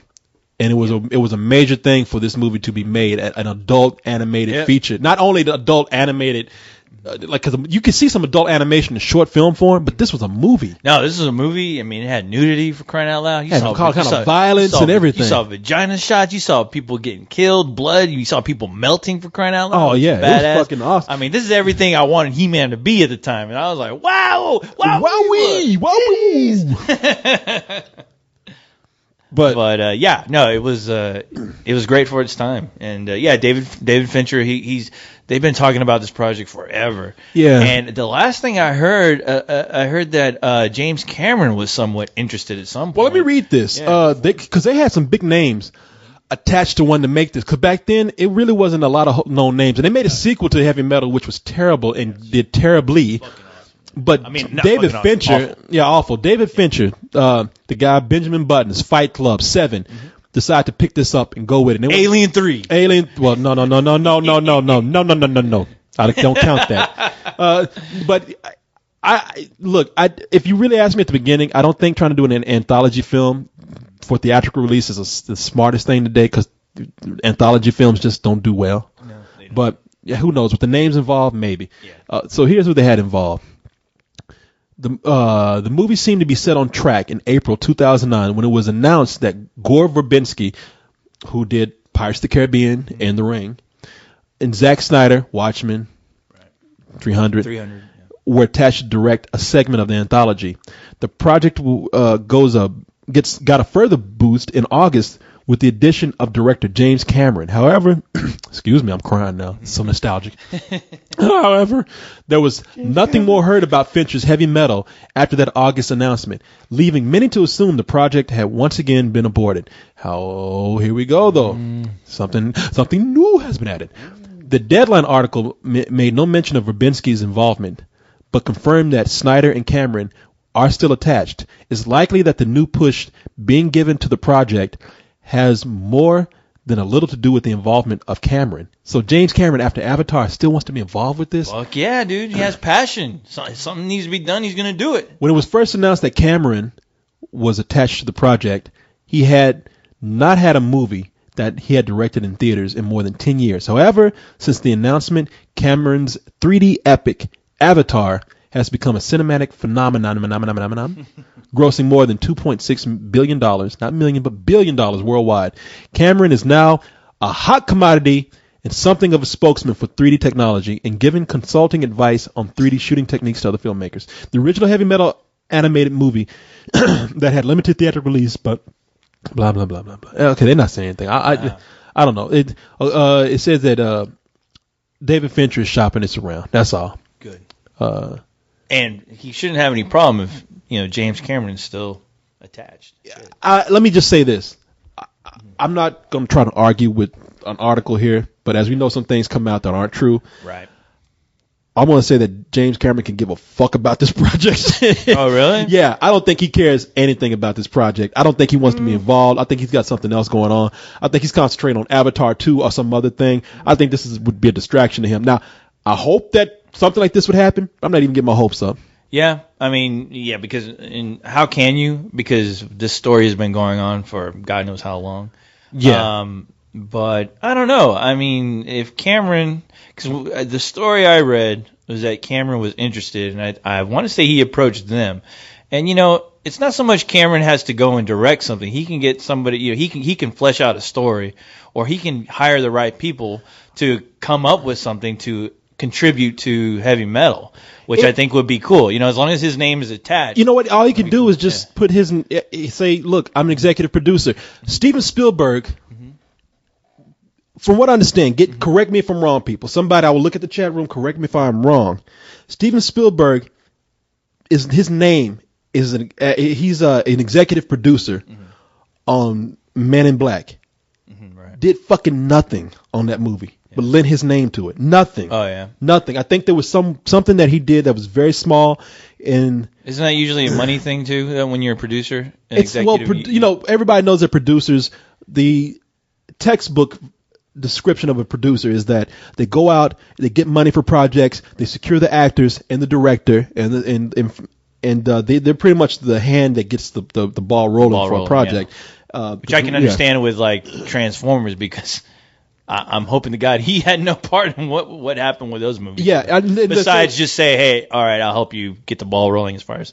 So yeah, no, you're right, and that's the thing. Some people just lend their names to things, and then they get money for just doing nothing. Sometimes I heard that about Man in Black. I mean, yeah, the directing, I mean, producing has become very vague today. What you do, because you really could just say, look, I'm just lending my name to this movie so that it can get some credibility. So if James Cameron was to come in and just say, look, I'm executive producer on this, and do absolutely nothing but just like, hey, I did, quote unquote consulting on this, which means I did nothing but put my name to it. I get a little check every now and then when the movie does well. He could do that, and his name alone would probably push it. Yeah, but the thing is, I've never known James Cameron to do something like that. Usually anything he's involved in, he's very involved with.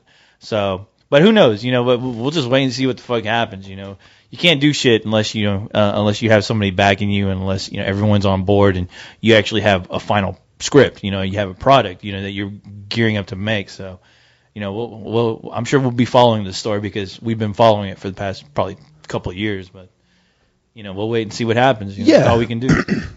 Yeah, and I agree with you there, man. I mean, I love heavy metal. Grew up with that movie. Hope it gets made. Same here. I can't. We were speaking of Corey Haim a little while ago. I forgot to mention this.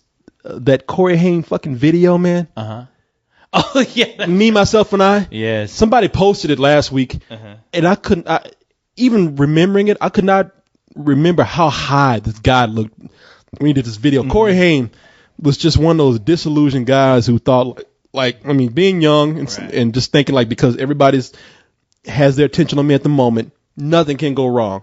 Yeah. When I made one of the most self-indulgent videos I'd ever seen called Corey Haim. Even the name is self-indulgent. Me, myself, and I.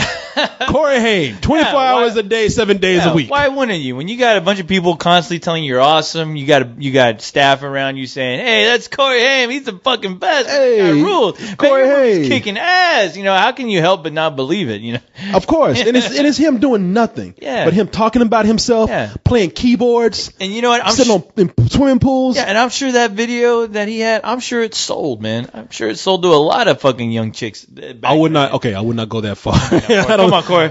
VHS sales back then were incredible. You don't know. Through the roof. No, actually, when he was making those VHS tapes, if it was a VHS tape, I'm sure it was around the time when those VHS tapes were fucking $80, $90 for crying out loud. No, I think it was VHS because I saw some footage of it. It looks like it was taken from a VHS tape. You had all that static and the lines. Right. Because if my memory serves me correctly, because I'm a robot, I think VHS tapes weren't affordable until the release of Batman the movie, to where I remember. You're talking about not VHS tapes for recording. The VHS format, the home video, yeah. When you bought home video, when you bought movies, right? Yeah, there was around that time when they started selling videotapes at place. I don't know. Now I don't know if that was the time that they were affordable.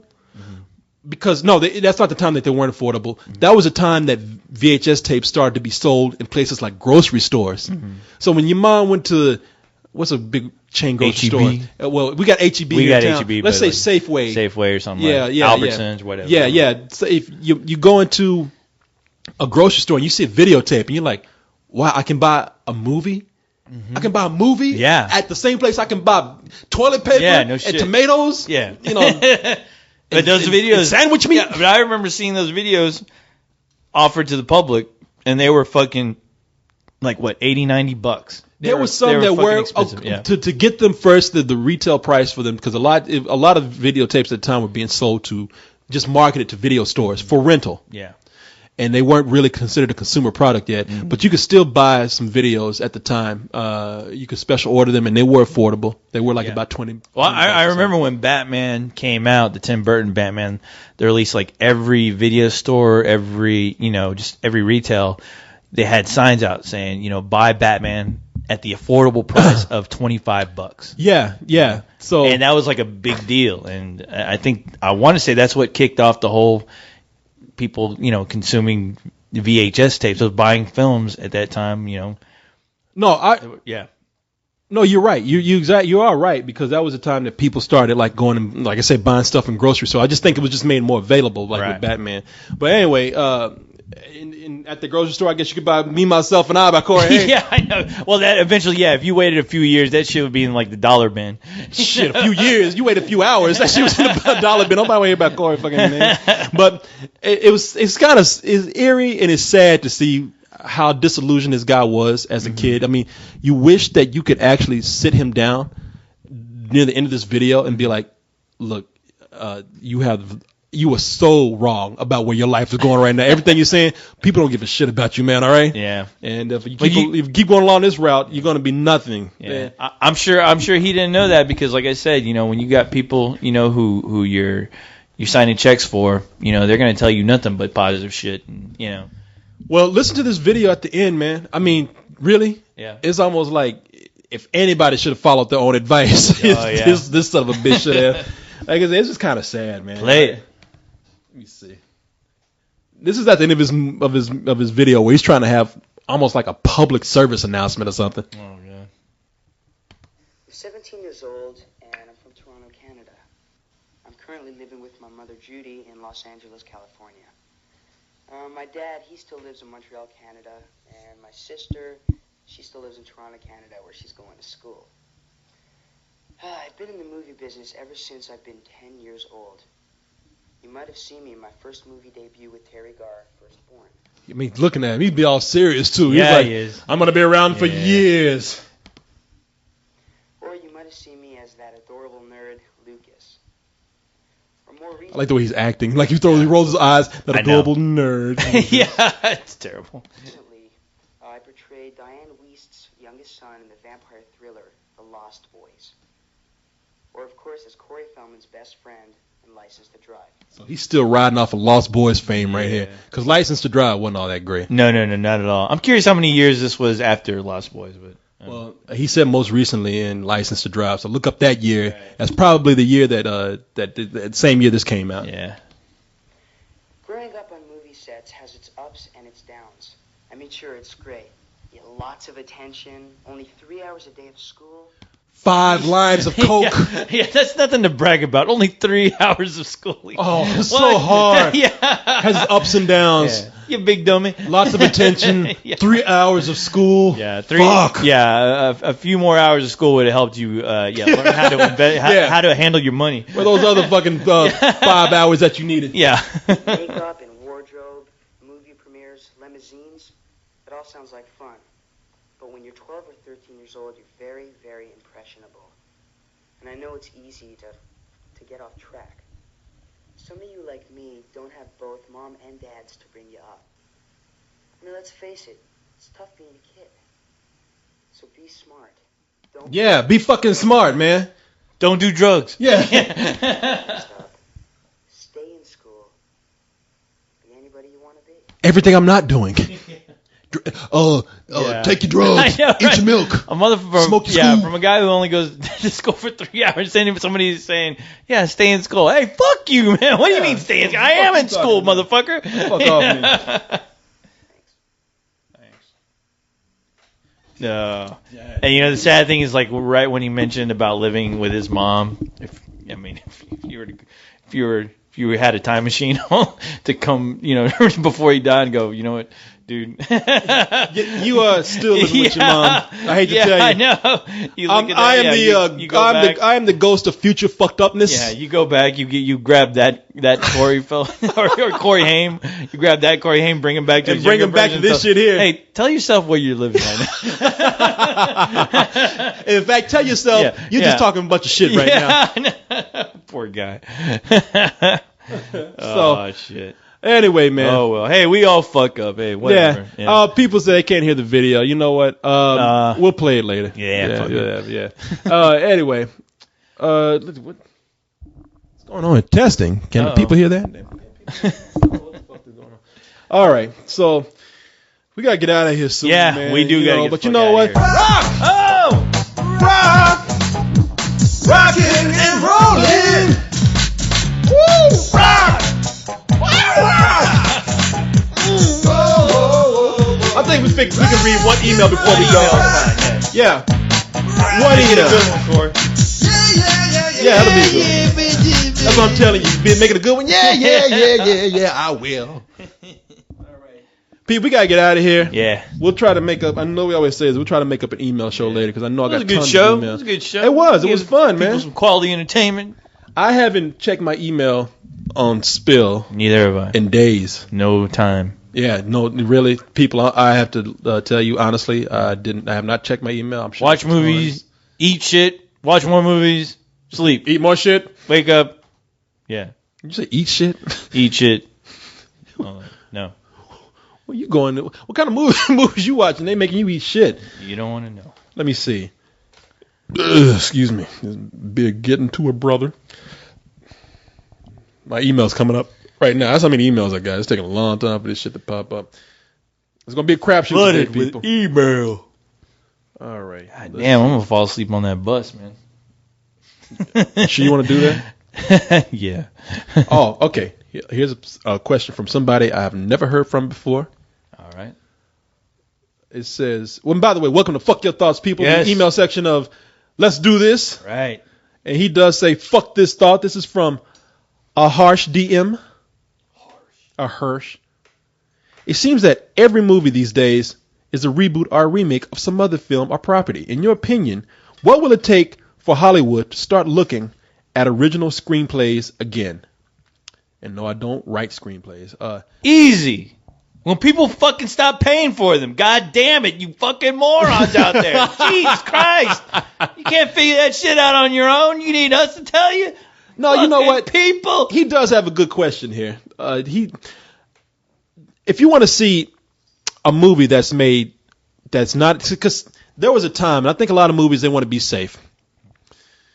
There's a lot of films that are being made that are independent movies, and because of the distribution, the model of distribution that we're leaning towards these days, a lot of these smaller films, it's just going to go to streaming, legal streaming. Right. They're going to go to DVD. Yeah, there's a filmmaker the other day who is actually gearing up to make the very first internet movie. As far as just, it's going to be you're going to be able to access it, and it's a trend they want to test out, see how it goes. So, I mean, we'll see how that works. But, yeah, I mean, they're gearing up for movies that are being made solely for the internet right now. Yeah, and that's the way things are going. A lot of your movies that are going to be your big budget movies that aren't reboots and aren't based on a property, they're probably going to have to be made by somebody who has the name to actually have it be made. For example, Avatar. Not based on anything. Nope. But who made it? James Cameron. Right. So it just seems like more and more these days, to do anything original, you either have to be content to work in the independent film area and just hope for the best. Yeah. You hope you're lucky and hope that it gets seen by as many people as you can. I mean, the theatrical distribution for a lot of smaller movies is getting hard. Or you're going to have to be somebody who already has a name, and you're going to have to be able to use that leverage to have your project made. And just to get this out of the way, anyone bitching about remakes, they're going to be, they're going to keep on making remakes until the end of time, for crying out loud. Because you know what? That is a business structure. That's marketing something that's already been out there that either has a fan base or people are aware of. And yeah, they're always gonna be making films based on other properties or existing films because there's an audience for it, and it's something they're not going to stop because they're going to make regardless. They're going to make money regardless during the first weekend, because people are going to their interest is going to be piqued. Yeah, and it's a structure that's not ever going to end. So remakes aren't anything new. They're nothing new. No, no, not at all.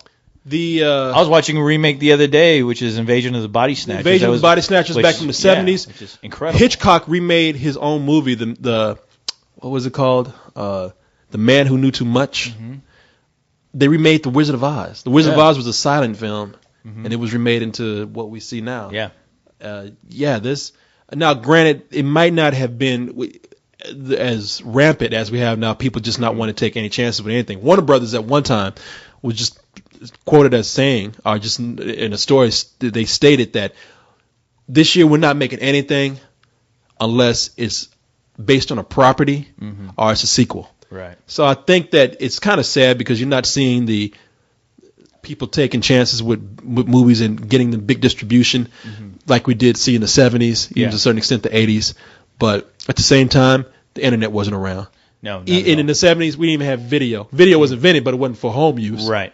Not at least like it is now. Only your richest afforded it. And the thing is, you know what? If you are dying to see, just stories that you never heard of before, fucking go to one of these festivals for crying out loud. South by Southwest is happening right now. There are plenty of independent films playing.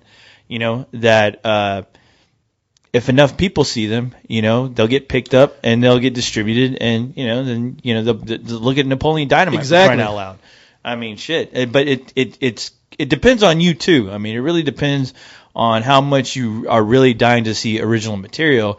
And a lot of times that you do kind of have to make the effort to, attend some movie festivals, And that is if you're that kind of person. Unfortunately, the audience for those smaller movies are not as big as the audience who wants to. And look, we can be self-righteous and carry the torch and champion independent film. I'm not. We want to. I mean, I understand how it is. I'm the kind of guy that I get a little disgruntled with the film industry, and I get tired of seeing bad sequels and properties and whatnot. I'm not different from anybody else. But at the same time, I do understand the business, and it's a case of supply and demand too. Right. A lot of your audiences, they're not going to pay for a smaller film when they have to pay a lot of money. And they'd rather spend that money on spectacle also, because they want to make that an event. They want to make that night something that is not just sitting there watching a film. It's something that, hey, they're going with a large audience. They can watch it in 3D, which offers them something more than independent film. I mean, you got to understand people where the studios are coming from. Right. I mean, and it's both ways. They don't always have to do what they're doing as far as being scared to take a chance with, one or two projects a year. And usually, like with a case like Napoleon Dynamite, where it becomes such a success, then you have a studio going, okay, this made a lot of money, and let's see if we can do another one. Let's pull some director out of nowhere, and let's do his quirky script. And then you realize that, oh, okay, this is some bullshit. Yeah, because it's original, but it's not. It doesn't mean anything, Because let me tell you something. After Napoleon Dynamite, Nacho Libre, a lot of people didn't want to see that shit. Right. Not mainstream people. Yeah. It wasn't even quirky good. And don't even let me get into Gentlemen Broncos. Yeah. Which both were made by the same guy who did. Well, both by the made by the same guy. And you can tell that's a guy that okay, man, you got lucky with Napoleon Dynamite. Right. You keep your ass over there in the independent theaters, because Gentlemen Broncos, when that got released, that movie was released in about 15 theaters. Yeah. It was panned by critics. I hate that movie. So I didn't care for it, but I mean, that's kind of a double-edged sword there, because you find somebody with a unique vision. Yeah. And you see it for the first time, and then when you see their sophomore attempt, it looks like a rehash version, like they're ripping themselves off, where it's like, okay, maybe this filmmaker only had one film in them, and that's it. And you just got to deal with that. Because, and that dude that made Nacho, Nacho Libre, but I like, man, Napoleon Dynamite. I like that movie more the more I look at it. I think it's very funny, but I think it's hilarious. But have you seen Gentlemen Broncos? No, I was in that theater with you guys when I saw it. And I was like, of course, man, because it's just a screening at the Paramount is no different than a screening at any other fucking theater that we go to when we do these critic screenings, where you just have a bunch of people in there just happy to be somewhere, and that they're there for free, just happy, and they're waiting to laugh and just give they're ready to laugh and just do anything, because I mean, it's like, I don't know what kind of mentality that is. I don't know what kind of mindset you have to be in just to say, I'm here in a free movie, and anything I see that's remotely funny, I'm going to laugh my fucking ass off. I don't understand that. I don't understand those people. I don't want to understand it. But it happens. And people are just happy to feel like, okay, first of all, people convince themselves they like something. Right. I paid so much money for this. I have to laugh just because I spent my money.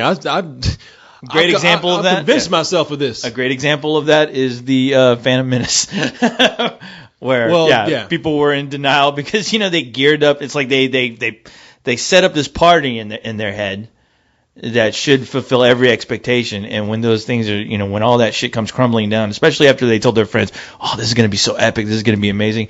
You still want to sell that idea to your friends only because you went out and made an ass of yourself. They couldn't convince themselves otherwise. Yeah. And The other thing is that you're surrounded by a bunch of people who have their energy driven up just as much as you do. It's not like going to a regular movie. No. I mean, these are people who came from probably other parts of the world to attend movies. Yeah. You've spent a lot of money. You get on a plane and fly your ass over here. You're in a room full of people who are just eager to love it. I mean, of course you're going to be caught up in the moment. Yeah, you're going to be laughing your ass off like a goddamn giggling idiot. It's a fucking lynch mob. Yeah. It's a fucking lynch mob replaced by fucking movie geeks who just want to laugh at anything they see because the director is here. Exactly. Bravo. Exactly. Bravo. Sit your fucking ass down. And the director, the producer, everyone's going to be in that room. They're going to be recording it. They're going to go, look at this fucking house go insane with this movie. We got a fucking hit on our hands. You know what we need? We need 10 more of these, goddammit. Why won't they fund my vision? I know. The shut up film over there. festival loved it. Fuck your vision. Shut up. Quiet. We want more Napoleon Dynamite. Vision is boot going up your ass when I kick you out my fucking office. Yeah, man. I can't. Look. So what? Anyway. Man. Time to get drunk, Coy. Let's get out of here. Let's go find a leprechaun and get fucked up. Yeah, let's watch him get fucked. Damn, people. You know what? Let me see here. I'll put in a little music later. All right, people. You know what? We had a good time.